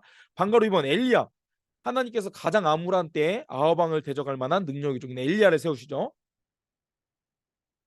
엘리야의 활동은 열왕기상 17장부터 19장까지도 볼 수 있겠습니다. 여기서 엘리야에 대해서 좀 정보를 드릴게요. 적으실 수 있으면 그 공백에 좀 적어주세요. 한 7줄 정도 됩니다. 엘리야가 사야가했던 무대는 무슨 무대냐? 아하방에 의해서 하나님의 선지자들을 아하방이 학살한 이후부터 이제 엘리야가 등장한 거예요. 아하방이 악을 행하면서 하나님의 뜻을 전하는 그런 선지자들을 학살한 이후에 엘리야가 등장합니다. 그리고 엘리야는 무엇을 하냐면 두 번째 줄 재앙을 선포합니다. 3년 6개월 동안 가뭄이 있을 것입니다라고 아하방에게 이야기를 하죠. 근데 이제 정확히 언급한 건 아니고 결국 이제 3년 6개월이 되었지만 아무튼 재앙을 선포합니다. 그리고 나서 엘리야는요 잠적을 해요. 어디로 잠적하냐? 두로와 시돈 지옥으로 피신을 하죠. 이 세 번째 줄 잠적. 네 번째 줄 그리고 3년 동안 그곳에 피신하다가 다시 나타나요. 다시 나타나서 3년 만에 그 아하방에게 선전포고를 하죠. 그리고 어떤 선전포고를 하냐? 누가 왕이냐라는 갈멜산 전투를 이야기하는 거예요. 네. 전투가 아니라 대결이라고 볼 수 있겠습니다. 네. 누가 참신인지를 다시 나타나서 대결을 합니다. 그리고 우리가 알고 있듯이 엘리야가 승리를 합니다. 우리가 여기까지 잘 알고 있는데 그 다음에 우리가 짚고 넘어가야 될 것은 그러나 아무 일도 일어나지 않는다는 거예요. 여호와 하나님이 참 신이시라는 것을 엘리야가 증명했음에도 엘리야는 이제 다 하나님께 돌아오겠구나라는 소망이 있었지만 오히려 이세벨이 엘리야를 죽이겠다라고 이야기하면서 아무 일도 일어나지 않죠. 그래서 마지막 줄은 이세벨이 엘리야를 죽이려 한다라는 내용까지가 뭐 엘리야의 그 활동으로 볼 수 있겠습니다. 뭐 그런 배경 가운데 가뭄을 선포하고 잠적했다가 다시 나타나서 누가 참신인지를 선전포고해서 승리를 하지만 아무 일도 일어나지 않고 결국 이세벨이 엘리야를 죽이려 해서 엘리야는 또다시 도망가고 그리고 호렙산에서 하나님을 만나게 된 그리고 너의 사역은 여기까지다. 그리고 그러니까 너는 여기까지만 잘 감당하면 되고 네 다음 이야기는 걱정하지 마. 네 다음 엘리사나 예후나 뭐 이런 다음 후발주자들 통해서 내 사역을 이어간다. 뭐 이런 내용들이 좀 기록되어 있죠. 네, 그 다음 줄 엘리야라는 선지자의 의미는요. 선지자의 전형으로서 엘리야라고도 볼 수 있겠습니다. 결국 아합은 망한다. 뭐 그런 내용들로 엘리야가 선포한 내용이 그런 내용이란 것이죠. 결국 예언서를 쓴 선지자들은 결국 너희들 돌이키지 않으면 멸망한다라는 내용들을 기록하고 있다라는 것을 염두에 두시면 되겠습니다. 엘리야는 그런 선지자였어요. 자, 68쪽으로 넘어가겠습니다. 자, 앞으로 왕정 말기까지 나타날 예언자의 역할이 무엇인지 보여주는 샘플이 이 엘리야였던 것이죠. 엘리야가 선지자의 첫 모델로 볼 수 있겠습니다. 음. 그런데 엘리야 엘리사는 기록 그 선지자가 아니었어요. 우리가 열두 예언서 뭐 이렇게 이야기할 때 엘리야 엘리사의 선지서는 예언서는 없잖아요. 그들은 사역은 했지만 그들의 글로 쓴 선지자는 아니었어요. 뭐 그런 좀 차이가 있다. 뭐 그 열두 예언자만 나왔던 게 아니에요. 여러 그 기록을 남기지 않은 선지자들도 등장을 한다. 뭐 그런 것을 염두에 두시면 되겠습니다. 자, 방가로 3번 두 샘플 아합과 엘리야의 최후를 극명하게 대조시킵니다. 이게 참 은혜로운 부분이에요. 엘리야는요 정말 막 이런 불 내렸지만 변화가 있지 않자 막 좌절하고 막 또 막 뭐냐 막 그 우울해하고 이런 내용들도 기록되어 있잖아요. 하지만 하나님께서 격려하고 그런데 이 정말 이 열왕기상하는 이 그 두 샘플 아합과 엘리야가 어떤 죽음을 맞이하냐를 대조해서 기록하고 있어요. 아합의 개 같은 죽음. 이게 진짜 우리말로 욕이지만 당시 이스라엘에도 개는 좀 부정한 것이었거든요. 열왕기상 20장으로 넘어가 보겠습니다. 열왕기상 20장 37절 40절 볼까요?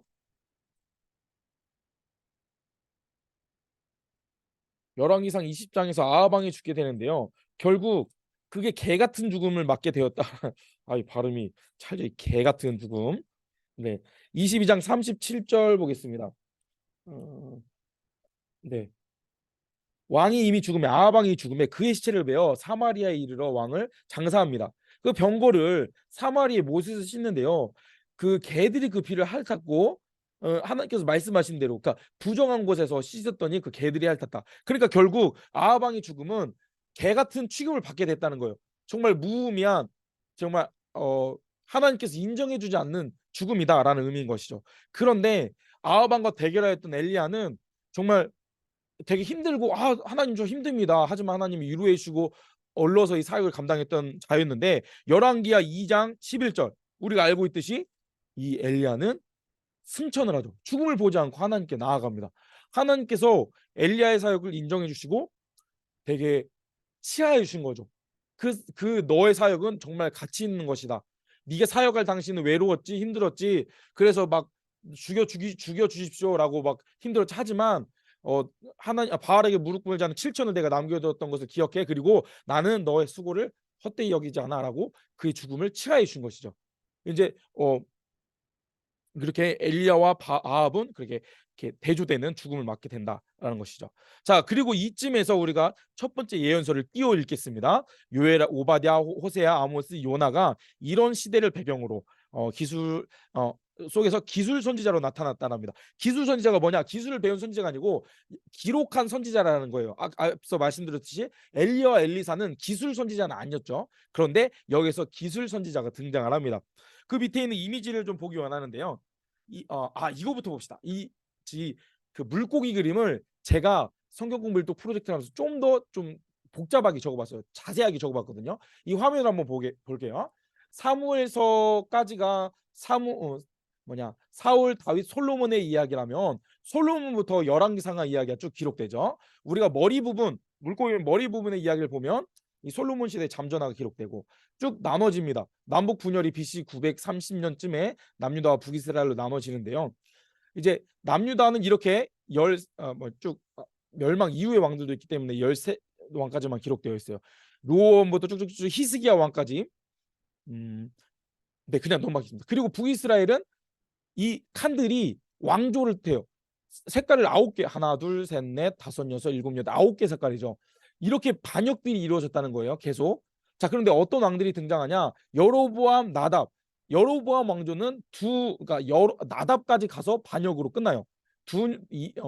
2대까지밖에 안 되는 왕이었죠. 그리고 바하사 엘라도 2대밖에 안 되는 왕조였어요. 그리고 시므리 왕조는 잠깐 등장했다 죽었고요. 오므리 왕조, 우리가 알고 있는 오므리 왕조가 4대까지 이루어지고 그리고 나서 예후 왕조가 또 이렇게 5대까지 이루어집니다.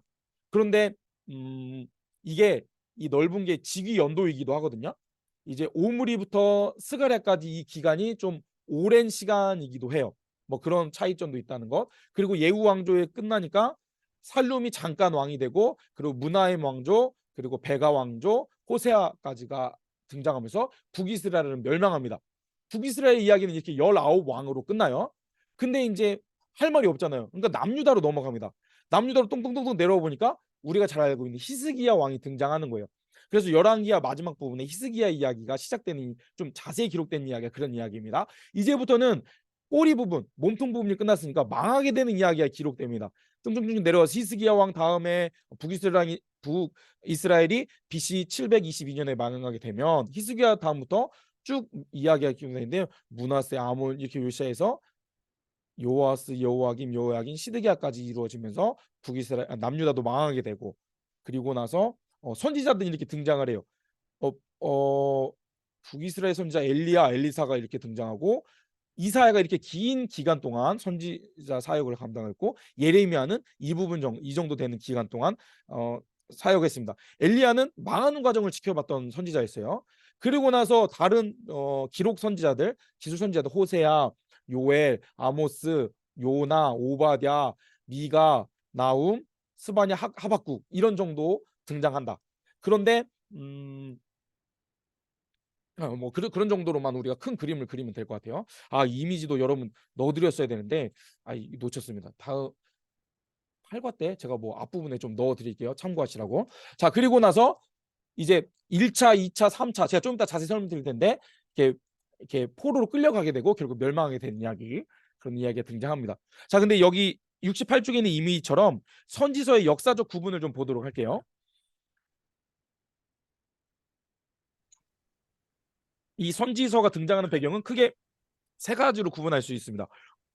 이제 멸망하게 된 이전, 포로기 이전의 선지자들, 그리고 포로기의 선지자들, 그리고 포로 귀환 시대의 선지자들로 구분할 수 있어요. 그런데 북이스라엘에 대한 북이스라엘에서 사역한 선지자, 남유다에서 사역한 선지자들도 있겠죠. 그리고 주변 다른 나라를 위해 사역한 선지자들도 있었어요. 그것을 구분하자면 초록색은 북이스라엘의 사역한 선지자로 볼 수 있겠습니다. 요엘, 호세야, 아모스는요. 남유다의 말을 좀 빨리 하니까 마음이 급해져요. 천천히. 지금 얼마 됐죠? 시간. 네, 그래요. 오늘은 여러분 작심하셔야 돼요. 아직 이야기 안 끝났습니다. 길어질 수 있어요. 자, 남유다는 제가 보라색으로 했는데, 이사야 같은 경우는 길게 위아래로 했죠. 그러니까 남유다뿐만 아니라 북이스라엘, 그리고 주변국 모든, 이제 뭐 나아가 그 전 역사를 다루고 있기 때문에 이사야는 이런 색깔로 표현했고요. 미가도 남북 모두를 포함하고 있고, 나움은 남유다와 그 주변 국가들을 다루고 있어요. 네. 그리고 스바냐, 하박국은 남유다에 대해서 다루고 있고, 요나는 니누에라는 주변국에 대해서 다루고 있죠. 그게 이제 포로기 이전의 선지자들이고요. 포로기에는 예레미야 선지자가 포로기의 선지자로도 볼 수 있겠습니다. 포로 이전부터 포로에 진입한 그 어려움을 당하면서 나라의 멸망 과정을 보면서 슬픔의 기록을 했던 애가가 그런 식으로 기록되어 있고요. 그리고 오바댜는 에돔에 대해서 기록되고 있고, 포로기에는 이제 포로기는 빨간 글씨로 제가 나타냈는데, 다니엘 에스겔이 이제 바벨론에 있었던 그런 모르게. 포로기 선지자들이었죠. 자, 그리고 나서 포로 귀한 선지자 두 명 있죠. 학개와 스가랴, 말라기까지도 이렇게 해야겠구나. 세 명까지 하면서 이렇게 선지서를 구분할 수 있다. 제가 조금 당이 딸리나 봐요. 잠깐만 물 좀 먹을게요.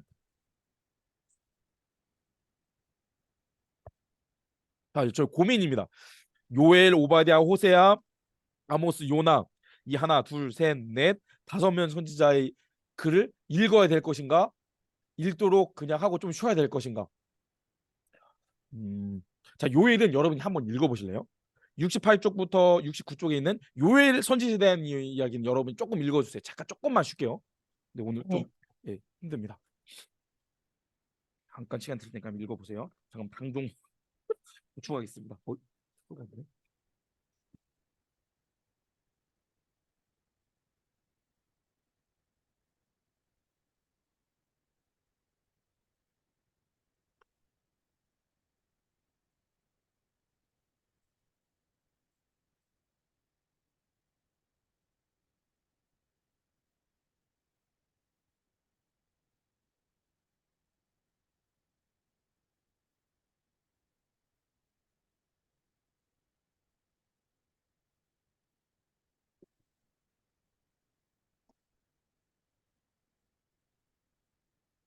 다 읽으신 분들은 화면을 보세요. 저 8명을 기준으로 진행이 될지 넘어가겠습니다. 제 이쁜 얼굴 보십시오. 다 읽으신 분들. 아직 송 권사님 안 보셨어요. 다 보셨나요? 예. 조수자 권사님 얼굴은 안 보이지만 다 읽으신 걸로 알고. 오케이. 요에서의 특징은 그거예요. 메뚜기 때 재앙에 대해서 심판을 위해 기록되어 있습니다. 그리고 여호와의 날이라는 개념이 묘사되어 있고요. 근데 그 여호와의 날이 이스라엘들이 상상하는 뭐 좋은 날이 아니라 심판과 재앙의 날이 될 것이다. 너희도 정신 차려라. 그런데 이제 그 기록의 목적은 69쪽 맨 윗줄에 있는 것처럼 징계가 아니라 회복이다. 벌을 내리시지만 결국 회복시키기 위한 하나님의 사랑을 이제 요엘 선지자에 의해 기록되었다라는 것을 볼 수 있겠습니다. 오베다는 제가 읽겠습니다. 오베다는요 구약에서 가장 짧은 책입니다. 유다 출신의 오베다 선지자가 에돔의 심판을 선포하고 있어요. 에돔은 야곱의 쌍둥이인 에서의 후손들을 말합니다. 하지만 에돔은 길을 열어주지 않았던 우리가 알고 있는 내용 있죠. 그래서 본서는 에돔의 멸망을 선포하고 하나님은 교만한 자를 공의로 심판하신 분이심을 알기 위해 기록되어 있습니다.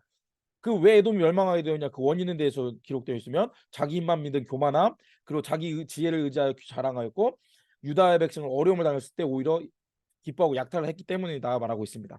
오베다는 비록 유다 백성이 에돔으로부터 어려움을 당하지만 하나님께서 이들을 회복시키시고 친히 왕이 되셔서 택한 백성을 다스릴 것이다. 뭐 에돔 니네 멸망한다. 뭐 이런 내용들을 다루고 있다라는 것을 염두에 두시면 될 것 같아요. 네, 호세아입니다. 호세아서는요 회복 그러니까 선지서의 큰 개념은 그요 심판하시나 회복하시는 아 뭐지 이 말 아닌데 갑자기 여기서 아무튼 네 넘어갈게요. 아니 뭐 그런 네네 호세아 선지자입니다. 북이스라엘 8세기 활동한 선지자로 뭐 이사야, 미가, 아모스와 동시대에 사역했고 여로보암 2세 때부터 아수르에 멸망된 BC 722년 이후 활동했던 북이스라엘의 마지막 선지자가 호세아였어요. 네, 눈으로 쭉 읽어보시고요. 그 가운데 마지막 호세아 선지자를 통해 최후의 경고 메시지를 선포하겠습니다. 호세아 왕도 있었지만 다른 사람이에요. 동명이인입니다. 너희는 내 백성이 아니고 난 너희 하나님이 되지 않을 것이다 라고 말씀하시면서 호세아는 음란한 여인 고멜과 결혼하게 하셔서 세 자녀를 낳고 그들의 이름을 복이 아닌 저주의 뜻을 담게 하셨죠. 그래서 이 호세아라는 선지자와 그 가정사를 통하여서 이스라엘이 자신들의 죄를 깨닫고 하나님께 회개하기를 원하셨습니다. 그리고 남편을 배신하고 음란한 삶을 살던 부인을 호세아가 인내하고 받아줌을 통해 하나님이 이스라엘의 죄악에도 불구하고 변함없이 사랑하시는 분임을 보여주고 있죠. 호세아서 6장 1절 오라 우리가 여호와께로 돌아가자 여호와께서 우리를 찢으시나 도로 낫게 하실 것이고 우리를 치셨으나 싸매어 주실 것이다 라고 노래하면서 하나님께서 선민들을 회복시킬 것을 소망하고 있습니다. 정신 차려 너희들 죄 때문에 벌을 받아. 하지만 하나님은 결국 그의 백성들을 회복시킬 것이다. 그러니까 좀 돌아와라. 뭐 선지자들은 다 그런 이야기를 하고 있는 거예요. 아모스 선지자입니다. 아모스 선지자는 유다 왕 우시야 시대의 사람으로 여로보암 2세가 통치하던 북이스라엘에 사역한 선지자였습니다. 그는 농부였던 아모스였고요. 북이스라엘에게 공의의 메시지를 선포하게 하셨습니다. 당시 여로보암 2세가 다스리던 북이스라엘은 최고의 황금기를 누리고 있었다고 해요. 하지만 외적 번영은 오히려 영적 빈곤을 불러옵니다. 사치 향락으로 도덕적 타락이 극에 달하였고 빈부격차가 심화해서 소외계층이 늘어났지만 뭐 그것에 대해 관심을 가진 이들이 없었죠. 그래서 이런 상황 속에서 아모스 선지자가 오직 정의를 물같이 공의를 마르지 않는 강물같이 흐르게 할지어다. 하나님의 공의가 이 땅 가운데 이루어져야 된다. 정신 차려라고 선포한 것이 아모스 선지자였죠. 요나는 우리가 잘 알고 있는 이야기죠. 여로보암 2세 때 활동한 선지자였고요. 드라마 형식으로 극의 형식으로 기록되어 있다고 합니다. 요나의 두 가지 반응과 결과를 구분할 수 있고 첫 번째 이야기는 니느웨로 가서 말씀을 선포하는 명령에 순종하지 않고 다시스로 가는 배를 타죠. 하지만 바다에 빠지게 되고 큰 고기를 통해서 구원해 주십니다. 사흘 동안 물속에 뱃속에 있던 요나는 다시 하나님께서 니느웨에 가서 말씀을 선포하라는 말씀에 순종하여서 별로 내키지는 않지만 니느웨로 가서 40일이 지나면 니느웨가 무너진다라고 대충 이야기를 해요. 설렁설렁 이야기를 해요. 하지만 그의 그런 경고에 니느웨 사람들은 금식을 선포하고 베옷을 입고 회개를 합니다. 이 요나가 바라지 않았던 거예요. 니느웨는 왜냐하면 요나의 그런 적이었기 때문이죠. 그 이스라엘의 적이었기 때문이죠. 근데 그들이 회개한 것을 보고 요나는 오히려 화를 냅니다. 그래서 동편 산에 올라서 니느웨 성에 재앙을 내리기까지 기다리지만 하나님은 방동굴과 벌레 교훈으로 하나님께서 창조하신 모든 인간을 사랑하신다라는 그 기본적인 사실을 가르치면서 요나서가 마치죠. 요나의 반응은 기록되지 않고 끝납니다. 이제 질문을 하는 거예요. 우리가 너희들은 이런 하나님의 뜻에 어떻게 반응하기를 원하냐라고. 이거에 대해서 요나가 뭐 순종했다, 뭐 또다시 불평했다가 아니라 그냥 하나님의 이야기로 끝나는 게 요나서입니다. 자, 그렇다면 이제 물고기 그림의 머리 부분과 몸통 부분을 잠깐 중간 점검을 할게요. 왜냐하면 꼬리 부분 망하는 이야기가 조금 복잡할 수 있어요. 그래서 여기를 중간 점검하겠습니다. 70쪽 밑에 있는 박스 읽을게요. 몸통 부분의 역사는 가인 계열과 셋 계열의 정면으로 충돌하는 역사였습니다. 창세기에서 설정된 두 왕사의 내용이 바로 여기 열왕기 상하의 알맹이인 셈이죠. 성경은 일맥상통하는 주제, 하나님이 왕이시다를 설정하고 도도하게 흘러가는 것이 분명합니다. 그러므로 하나님의 백성으로서의 존재의 그 사명을 떠나서는 설명할 수 없는 이야기가 구약이라는 것이죠. 하나님이 왕이시다, 하나님을 왕으로 모시는, 사랑으로 관계하고 하나님의 뜻대로 하나님을 예배하며 다스리는 셋 계열의 계열과 자신의 힘의 논리로 그 정복하며 다스리는 가인 계열의 이야기로 나눠지는 이 역사다라는 것이죠. 그런데 이제 셋 계열이 가인 계열로 섞여버린 이야기가 또 등장합니다. 두 번째 문단입니다. 가인 계열의 문화와 종교인 바알과 아세라에게 먹히지 말라. 풍요와 다산, 쾌락과 명예에 물들지 말라. 그것들을 정복해라. 그것이 거룩한 하나님 백성의 사명이다. 그런데 이스라엘의 이 위대한 사명이 이루어지기는커녕 오히려 바알과 아세라가 들어와서 어떻게 잠식되었는지가의 역사가 아합의 역사입니다. 결국 세상 나라 바알과 아세라가 왕노릇하도록 만든 아합왕의 그런 치정 다스림이야말로 열왕기 사가가 볼 때 가장 치명적인 흑역사인 것이죠. 그러나 이 가운데서도 하나님 나라 싸움을 싸우는 전사가 있었으니 그 사람은 바로 엘리야였습니다. 그리고 이 나라는 계속 다음 세대로 이루어질 것입니다. 엘리야가 놀라운 승리를 했는데도 여전히 나라는 변하지 않자 좌절했을 때 주신 메시지를 보십시오. 더 이상 사역하지 못하고 죽고 싶었을 때 주신 말씀을 다시 한번 보십시오. 너는 네 구간만 달려라. 내 나라는 내가 책임진다. 앞으로 아합 가문이 어떻게 심판을 받는지 보라.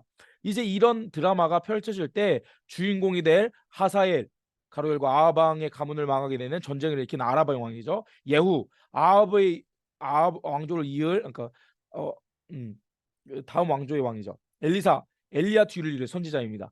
이들을 통하여서 아합 가문을 멸망시키겠다라고 하나님은 약속하십니다. 실제로 그리고 이 예언대로 이루어지는가 그것만 꼭 붙잡고 따라가 보십시오. 아합과 엘리야 이 두 주인공이 엮어내는 그 이후의 역사 정말 예언대로 됩니다. 하나님은 왕이시다. 이것이 열왕기사가의 관점이라는 것이죠.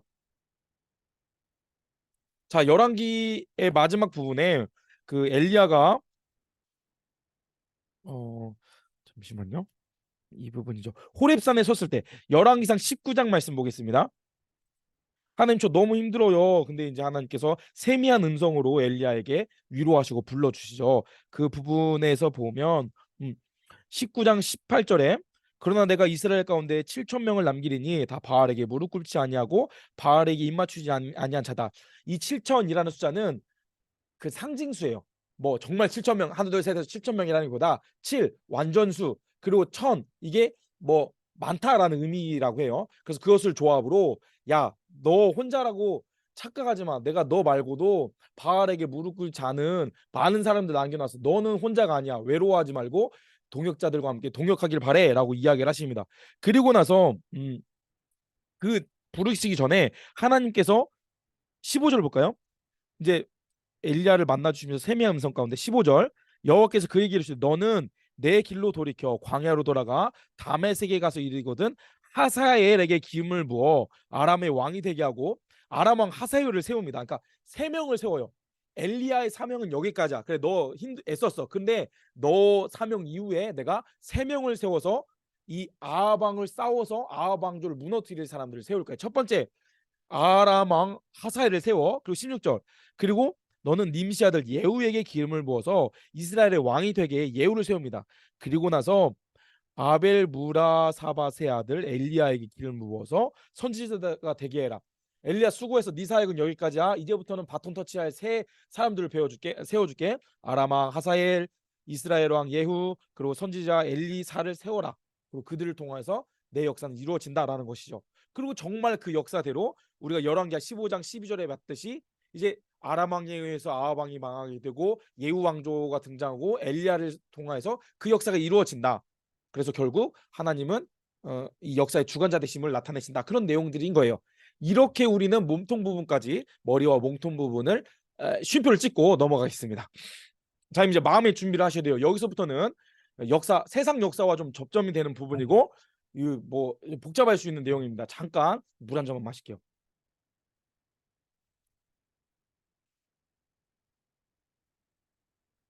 네. 자, 몸통 부분의 내용을 보겠습니다. 아까 물고기 그림을 참고해 볼게요. 호세 왕, 북이스라엘 호세 왕 때에 아수르에 의해 북이스라엘이 멸망하게 됩니다. 아수르에 의해. 그리고 나서 남유다로 왔더니 히스기야 왕이 기록되어 있고요. 히스기야, 브나세, 아몬, 요시야, 여호야스, 여호야김, 여호야긴, 시드기야까지 가면서 이 역사가 지금 솔로몬부터 시작된 열왕기, 잠깐만요. 열왕기 사가가 북이스라엘이 망하게 되니까 이제 내려와서 히스기야부터 남유다 이야기로 진행된다는 거예요. 그리고 나서 이제 아수르 때 등장하는 왕이 히스기야고요. 결국 남유다도 일단 바벨론이란 나라가 등장해서 아수르가 멸망하게 되고 결국 바빌론에 의해 남유다도 멸망하게 된다. 뭐 그런 배경을 가지고 있다라는 것을 보면 되겠습니다. 자, 오리 부분을 자세히 공부하기 위해서는요. 이 양가로에 있는 문장들을 이해하시면 돼요. 제가 특별히 파란 글씨로 썼는데 71쪽부터 있는 양가로 굵은 글씨, 파란 글씨를 제가 순서대로 읽을게요. 첫 번째, 북방 이스라엘이 아수르에 망하게 됩니다. 두 번째, 열왕기사가가 북이스라엘에서 남유다로 주인공을 바꾸네. 세 번째, 남유다에 와 보니 히스기야가 왕이네. 네 번째, 그래서 히스기야 왕 때도 등장하는 다른 나라가 아수르구나. 이해되시죠? 자, 다음 장 넘어갑니다. 5번 73조. 아수르가 바벨론한테 망하네. 6번 남방유다도 바벨론한테 망하네. 앗을 기억하세요. 아수르가 먼저 등장합니다. 아수르에 의해 북이스라엘이 망하고 바벨론이 아수르에 망한 다음에 바벨론에 의해 남유다도 망하게 됩니다. 이 아수르라는 나라와 바벨론이라는 나라가 그 중동 패권을 이제 빼앗으면서 아수르가 바벨론에 의해 망하게 되면서 이제 북이스라엘을 망하게 한 나라는 아수르, 남유다를 망하게 한 나라는 바벨론이다라는 것을 우리가 이해하시면 되겠습니다. 자, 다시 71쪽으로 넘어가겠습니다. 71쪽으로 넘어오세요.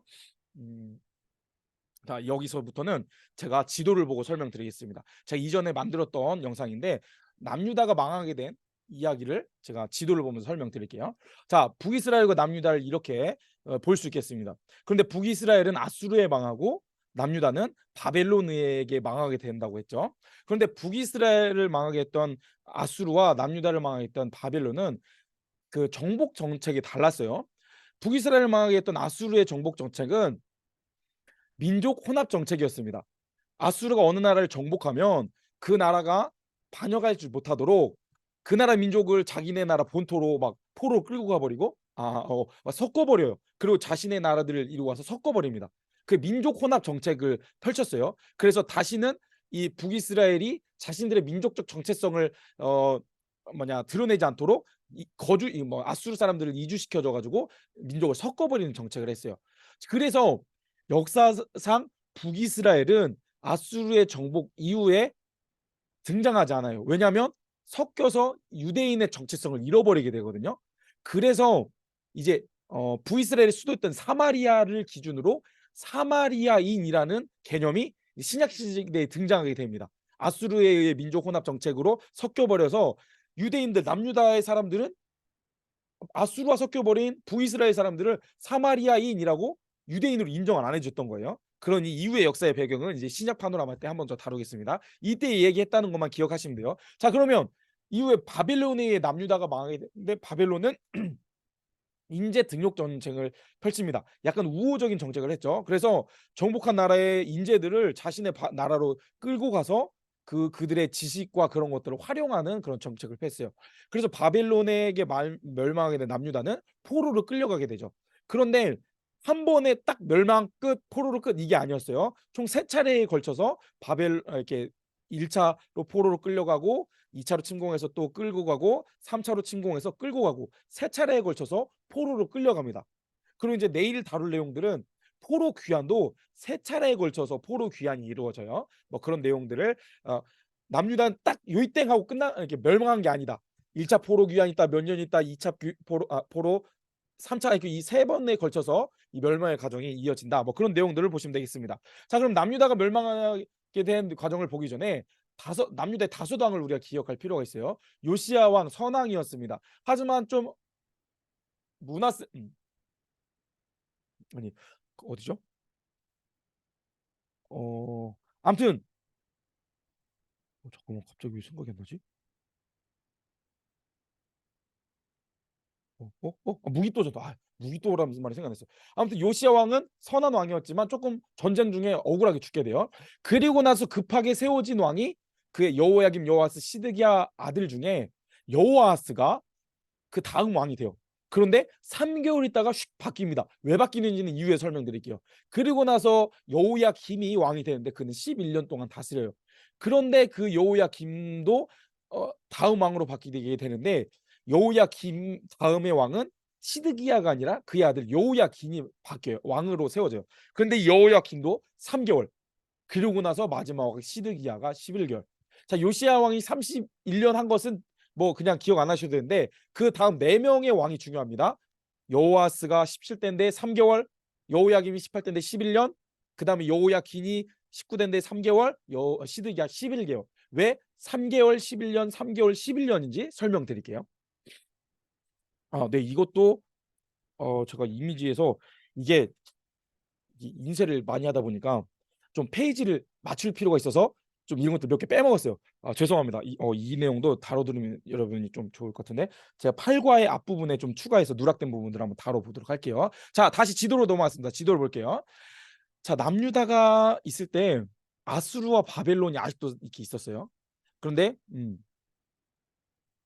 그 이제 바벨론이 점점 세지고 아수르는 약해지는 때였습니다.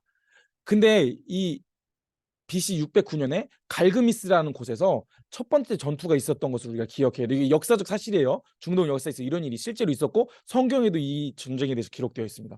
아수르와 바벨론이 갈그미스라는 곳에서 전쟁을 하려고 하는데 아무리 봐도 아수르는 이제 힘이 약해졌어요. 바벨론을 이길 수가 없어.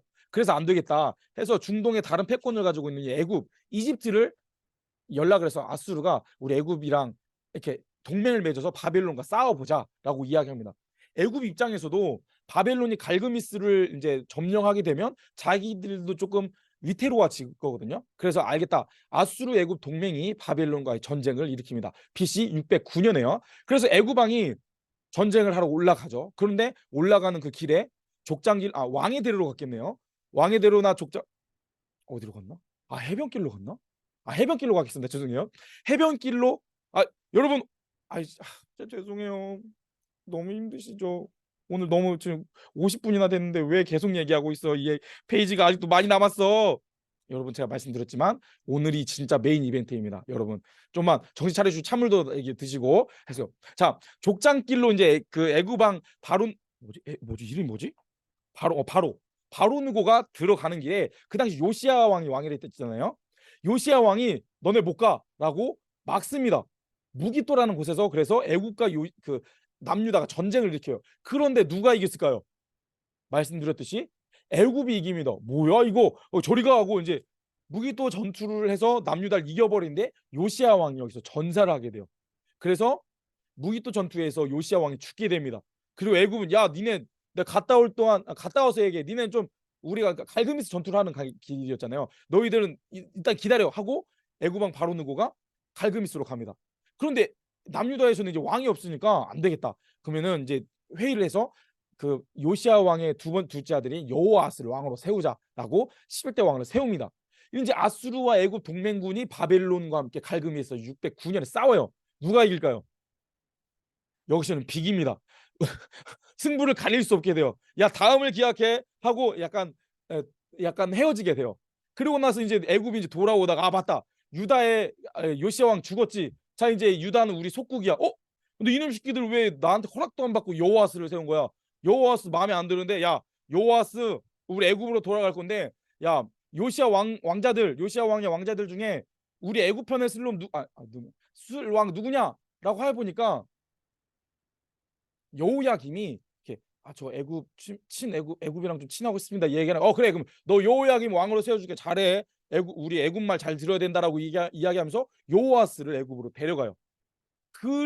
그렇게 해서 이제 3개월이 걸린 거예요. 그러니까 유다에서 갈기면서 갔다 오는 기간이 3개월이었던 거예요. 여호와스가 짧았던 기간이 겁니다.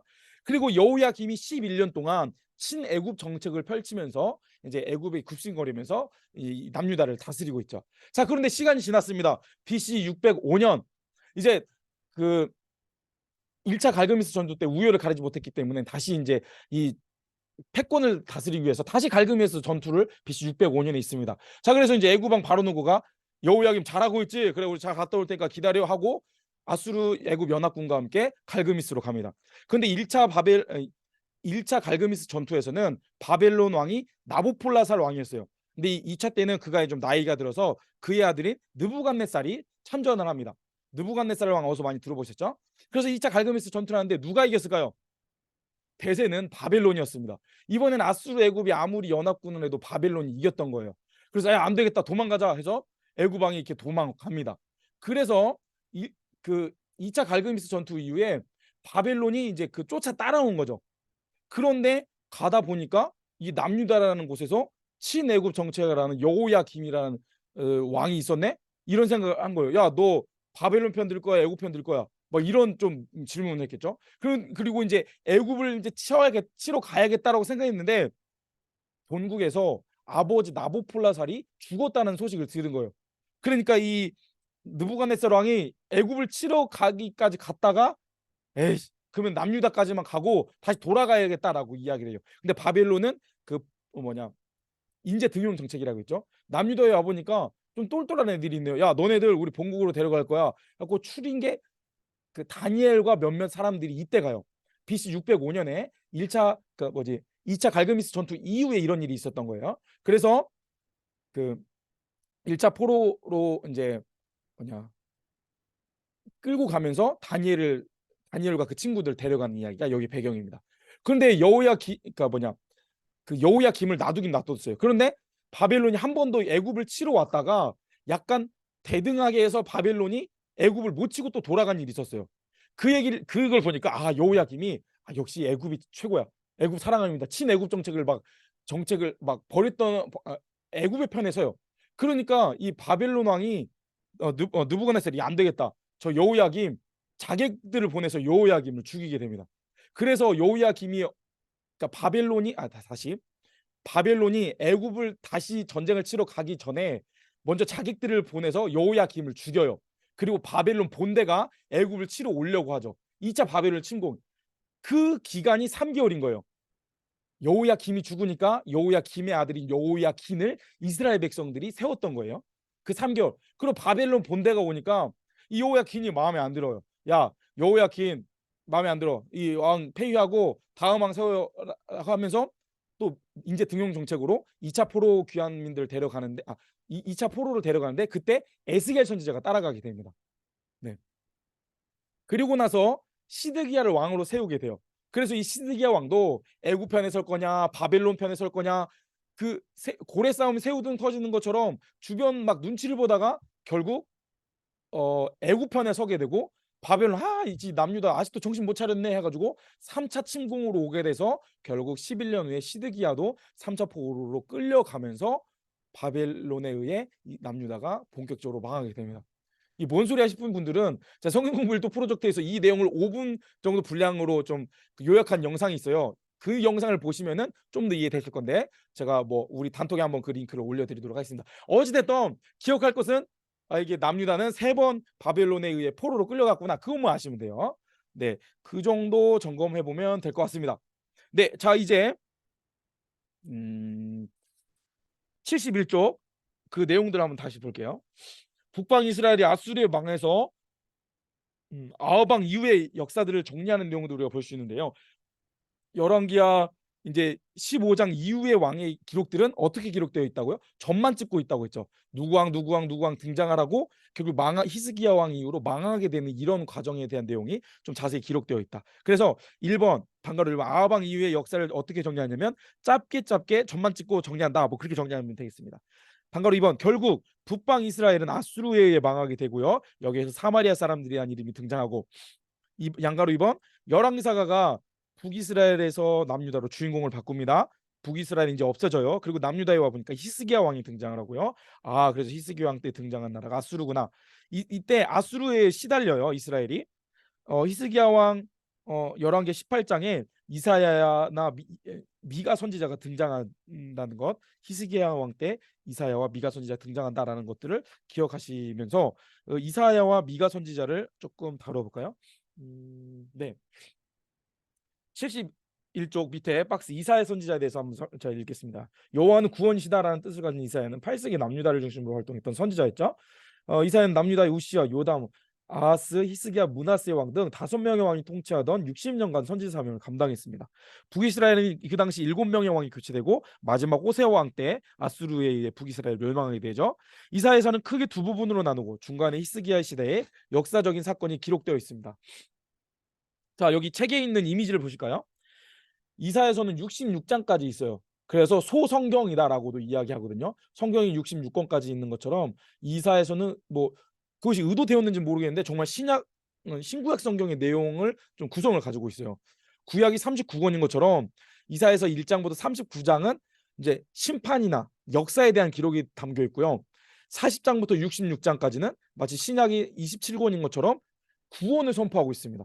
심판과 구원을 이 39장까지 구약과 신약 성경의 개수인 것처럼 그렇게 나눠져 있다는 거예요. 그런데 특별히 36장부터 39장까지는 역사적인 사건이 기록되어 있습니다. 히스기야 왕에 대한 기록이 여기에 기록되어 있어요. 1장부터 36장 전까지는 뭐 심판을 선포하시는 유다의 심판 예언, 열방의 심판 예언, 주님의 날에 대한 예언이나 하나님의 심판, 뭐 시온을 향한 축복들이 기록되어 있고 36장부터 39장까지는 히스기야 왕과 아수르에 있었던 이야기들이 기록되어 있고 뭐 이제 바벨론으로 넘어가는 아수르와 바벨론으로 넘어가는 그 과정이 여기에서 39장까지 기록되어 있습니다. 그리고 그 이후에서는 이제 구원을 선포하는 내용이 이스라엘의 구원, 구속자, 회복과 소망 이런 내용들이 기록되어 있다라는 것을 보시면 되겠습니다. 밑에 있는 글 읽겠습니다. 66장으로 이루어진 이사에서는 66권의 신구약 성경과 유사한 구조를 가지고 있습니다. 전반부는 구약같이 불의하고 범죄하는 이스라엘과 열방을 향한 하나님의 심판이 선포되어 있고요. 하나님의 심판은 하나님의 택한 백성이라도 예외되지 않는다. 뭐 네, 다음 문단으로 넘어갈게요.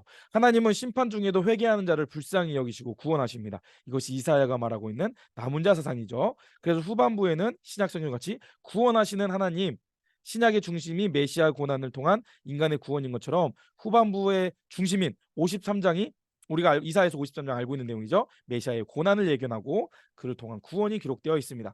따라서 이사야는 하나님의 심판이 예고되고 그 심판이 어떻게 성취되었는지를 나타내고 있다라는 것을 보시면 되겠습니다. 마지막 줄 이새의 줄기이자 다윗의 자손이며 거룩한 성령으로 충만한 분이시고 인간을 자비하으로 심판하신다고 하나님 예수님께서 그런 일을 하신다라는 것을 이사야서가 예언하고 있다라는 것을 보시면 되겠습니다.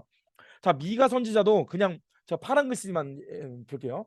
불의와 불법을 자행하는 지도자, 권력자, 부자 등 사회적 강자에게 경고를 하면서요. 하나님의 공의로운 심판을 선포하지만 그와 동시에 끝까지 믿음을 지키고 인내하는 남은 자를 향한 위로와 구원의 메시지가 선포된다라는 것이 이제 미가서의 특징이다라는 것을 보시면 되겠습니다. 그리고 그 밑에 보면요. 남유다의 왕이지만 므낫세 왕은 남방 유다 역사 중에서 우상 숭배의 극치를 이룬 왕이에요. 이스라엘 그 분열 왕국을 통틀어서 가장 나쁜 왕이 아합 왕이지만 남유다 20명의 왕들 중에 가장 악한 왕은 므낫세 왕이에요. 므낫세 왕은 긴 기간 그 다스리기도 했지만 그 악한 왕을 했습니다. 아무튼 그 이후에 다섯 번째 아수르가 바벨론에게 망하고 남방 유다도 바벨론에게 망한다. 망하는 과정은 제가 이걸 보여드렸던 것으로 기억하시면 되겠습니다. 그리고 요시야 왕 시대에 나움, 스바냐, 예레미야가 등장하고요. 요야김 시대에 예레미야가 쭉 계속 활동하고 하박국이 등장합니다. 그리고 그 아까 말씀드렸듯이 1차로 다니엘, 2차로 에스겔이 포로로 잡혀가게 되고요. 유다가 멸망하지만 그 순간에 예레미야가 그 예루살렘에 남아서 애가를 기록하고 있어요. 그래서 예레미야 애가도 이런 멸망의 과정 가운데 기록되어 있다. 나움은 니누에 대한 심판과 멸망에 대한 예언입니다. 요나 선지자 이후 1세기를 지나면서 있었던 이야기예요. 요나 선지자 때 회개했던 니누에가 또다시 완악한 마음을 갖자 나움을 통하여서 니네 심판받고 멸망할 것이야 라고 예언한 것이 나움입니다. 넘어갈게요. 스바냐는요. 요엘이나 아모스처럼 여호와의 날에 대해서 말하고 있습니다. 불법하고 경건하지 못한 자들에게 심판의 날이 이겠지만 고난 중에서도 신앙을 지키고 의로움을 가지고 있는 자들에게는 구원의 날이 될 것이다. 여호와의 날은 그런 것이다 라고 기록하고 있습니다. 그 분단 마지막 줄에 있는 파란 글씨, 하나님을 두려워하며 참고 인내한 자들은 반드시 구원을 얻게 된다라는 위로의 메시지를 담고 있습니다. 예레미야는 알고 있듯이 이스라엘의 멸망의 과정을 보고 있기에 눈물의 선지자라는 별명이 있죠. 그는 40년 동안 사역을 했습니다. 그리고 그러니까 예루살렘에 남아서 선지 사명을 감당했고요. 멸망의 과정을 지켜보면서 눈물을 흘릴 수밖에 없었고요. 그리고 특징이 있다면 연대순이 아닌 주제별로 기록되어 있다. 이 말씀을 언젠가 드렸던 것 같아요. 그래서 약간 뒤죽박죽처럼 보일 수 있지만 주제별로 묶여 있다. 뭐 그런 내용들을 한번 읽어보시면 될 것 같습니다. 하박국 파란 글씨 보겠습니다. 하나님은 과연 살아 역사하시는가? 그렇다면 세상에서 악인이 잘되고 의인이 고통받는 이유는 무엇인가? 라는 하나님의 뜻이 무엇인지 하박국은 질문을 하고 있습니다. 그 해답으로 2장 4절에 의인은 그의 믿음으로 말미암아 살리라. 이신칭이 라는 교리가 하박국 선지자에서 등장을 하죠. 그래서 이런 배경으로 바울도 우리가 믿음으로 구원을 받는다라는 것이 하박국 선지자의 근거였고, 그리고 루터의 종교 개혁도 이 우리가 행위가 아닌 믿음으로 구원을 받는다라는 것의 근거가 되는 것이 하박국이었습니다. 예레미야 애가는 예레미야가 또 다른 쓴 짧은 애가 그 슬픈 노래인데요. 예루살렘이 멸망한 것에 대한 반응으로 기록된 기록입니다. 그 밑에 있는 파란 글씨, 하나님의 신실한 약속을 의지하면서 하나님의 자비와 긍휼을 구하고 있죠. 그리고 모든 백성들에게 회개하고 하나님께 돌아오면 하나님께서 우리를 회복시켜 줄 것이다 라는 기록이 담겨 있습니다. 그래서 하나님의 공의와 회개하는 자들에 대해서 자비와 긍휼을 베푸시는 분이시다 라는 것을 예레미야 애가에서 기록하고 있습니다. 와, 여러분 수고 많으십니다. 매듭짓기 제가 읽어볼게요. 하나님이 세우신 나라 아브라함의 이야기가 여기서 일단락 종결되었습니다. 북방 이스라엘은 세상 나라 아수르에 망하고 남방 유다도 신흥 바벨론에 의해 망하게 되었습니다. 결국 세상 나라에 망했습니다. 참 슬픈 이야기입니다. 하나님은 얼마나 슬프실까요? 그럼 하나님 나라는 사라지는 것일까요? 왜 하나님 나라는 망하는가? 이런 상황에 자리 잡고 앉아 있는 사람이 예레미야입니다. 그가 예루살렘에서 외치는 소리는 간단합니다. 아합의 길, 바알과 아세라, 그렇다면 망한다. 엘리야의 예언 그대로입니다. 이런 상황 속에서 성경의 다음 이야기는 도대체 무엇인가? 이런 질문을 품고 다음 시간을 기다려 봅시다. 네. 이게 원래 어성경이 읽어지는 그 2시간 총 4시간 분량으로 이 망하는 이야기를 다루어요. 근데 이제 제가 8주 과정으로 좀 축약하다 보니까 지금 좀 시간은 좀 오버되고 내용이 좀 많이 다뤘습니다. 정신 없으실 수 있어요. 그렇지만 한번 제가 영상을 다시 한번 보셔도 좋고 읽어보셔도 좀 이해되신 도움이 되실 것 같아요. 그래서 우리가 결국 열왕기상하는 왜 망하는지 아하방의 죄악들에 대해서 강조하여 기록된 그런 해석적 역사구나라는 것을 염두에 두시고 따라오시면 되겠습니다. 네, 그 뒷장에 있는 전도서 아가서는 여러분 숙제입니다. 검사는 하지 않지만 숙제예요. 여러분 읽어보세요. 죄송합니다. 이것을 다 다뤄야 되는데 시간 관계상 더 하면 여러분 이제 졸리실 것 같아요. 이미 많이 힘드실 것 같은데. 자, 우리가 같이 기도하고 마무리 지으려고 합니다. 뭐 이런 왕사 중에 저는 이렇게 비교하는 내용이 참 은혜됐던 내용이 있어요. 아까 아하방의 죽음과 엘리야의 죽음에 대해서 좀 말씀드렸던 거 기억나시나요? 엘리야는 진짜 외롭고 힘들게 사역을 감당했지만 하나님은 그를 인정해 주셨어요. 당신은 힘들고 외롭고 어려워요라고 하나님 저 죽고 싶어요라고까지 말할 엘리야였지만 아니야, 난 너에게 맡긴 사명이 있고 난 너를 귀히 여긴단다.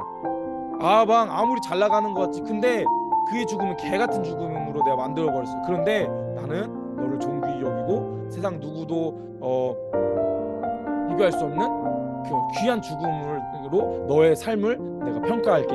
하나님 얘기하십니다. 때로 우리의 삶 가운데 악인은 계속 잘 되는 것 같고 내가 예수 믿는다고 손해보는 것 같고 그런 마음이 들 수 있겠죠. 하지만 하나님 우리 그를 다 바라보고 계세요. 아이고 너 지금 억울하지, 너 힘들지, 애쓰고 있다. 근데 나는 너를 다 기억하고 있어. 너 조금 힘들어도 네 사역 잘 감당한다면, 엘리야가 딱 자기 사역을 완주하고 그 바톤을 엘리사에게 넘겼을 때 여전히 하나님 나라의 사명이 이루어졌던 것처럼 너의 사명은 내가 맡겨진 때가 있어. 그러니까 거기까지 힘들지만 그것만 감당해낸다면 내가 너의 수고와 헌신을 기억하고 있을게. 하나님은 우리에게 위로하실 것 같아요. 여러분 혹시 교회 일 주님의 일 사명 감당하다가 지치고 힘드실 때가 있다면 이 엘리야의 죽음을 우리가 기억하기 원합니다. 하나님을 그를 존귀하게 여기셨던 것을 기억하면서 우리가 그것을 소망하며 기도하기 원하는데요. 주님, 제가 하나님 앞에 더 신실한 일꾼이 되기 원합니다. 엘리야와 같이 내가 거창한 일은 할 수 없겠지만 나에게 맡겨진 일이 있다면 그것을 잘 감당하게 하시옵소서. 때로 힘들고 어렵더라도 제가 그것을 놓지 않고 잘 감당해낸다면 하나님께서 그런 저를 기뻐하실 줄 믿습니다. 그래서 우리를 칭찬하시고 우리를 존귀히 여기실 것들을 우리가 소망하면서 그 사명을 잘 감당해내게 하여 주셔서 우리의 연약한 믿음을 붙들어 주셔서 우리가 굳건히 하나님께서 맡겨진 사명을 잘 감당하게 해달라고 지금 우리의 마음의 고백을 담아서 잠시 기도하겠습니다. 사랑의 주님, 엘리야의 그런 삶을 존귀히 여기셨던 그 하나님을 우리가 기억합니다.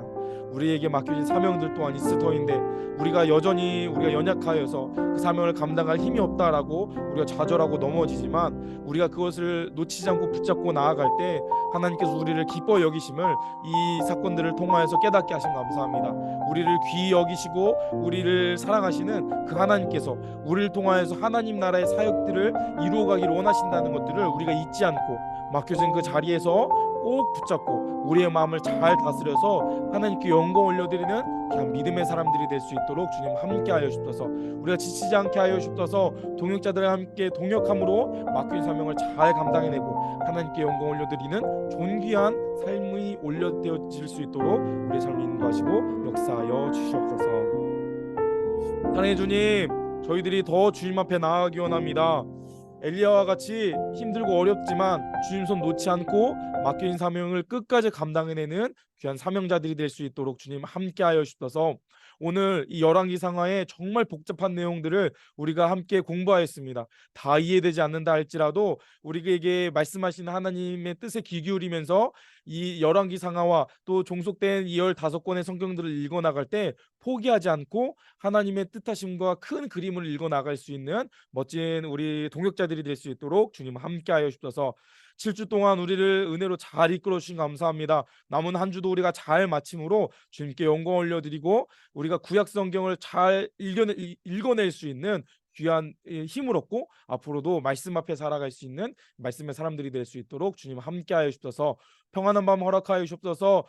우리에게 영육간의 강건함 주셔서 내일이 오늘보다 더 주님께 나아가고 하나님의 은혜 안에 여가는 복된 하루 될 수 있도록 주님 인도하여 주옵소서. 모든 영광 주님께 올려드리며 우리를 사랑하시는 예수님 이름으로 기도드립니다.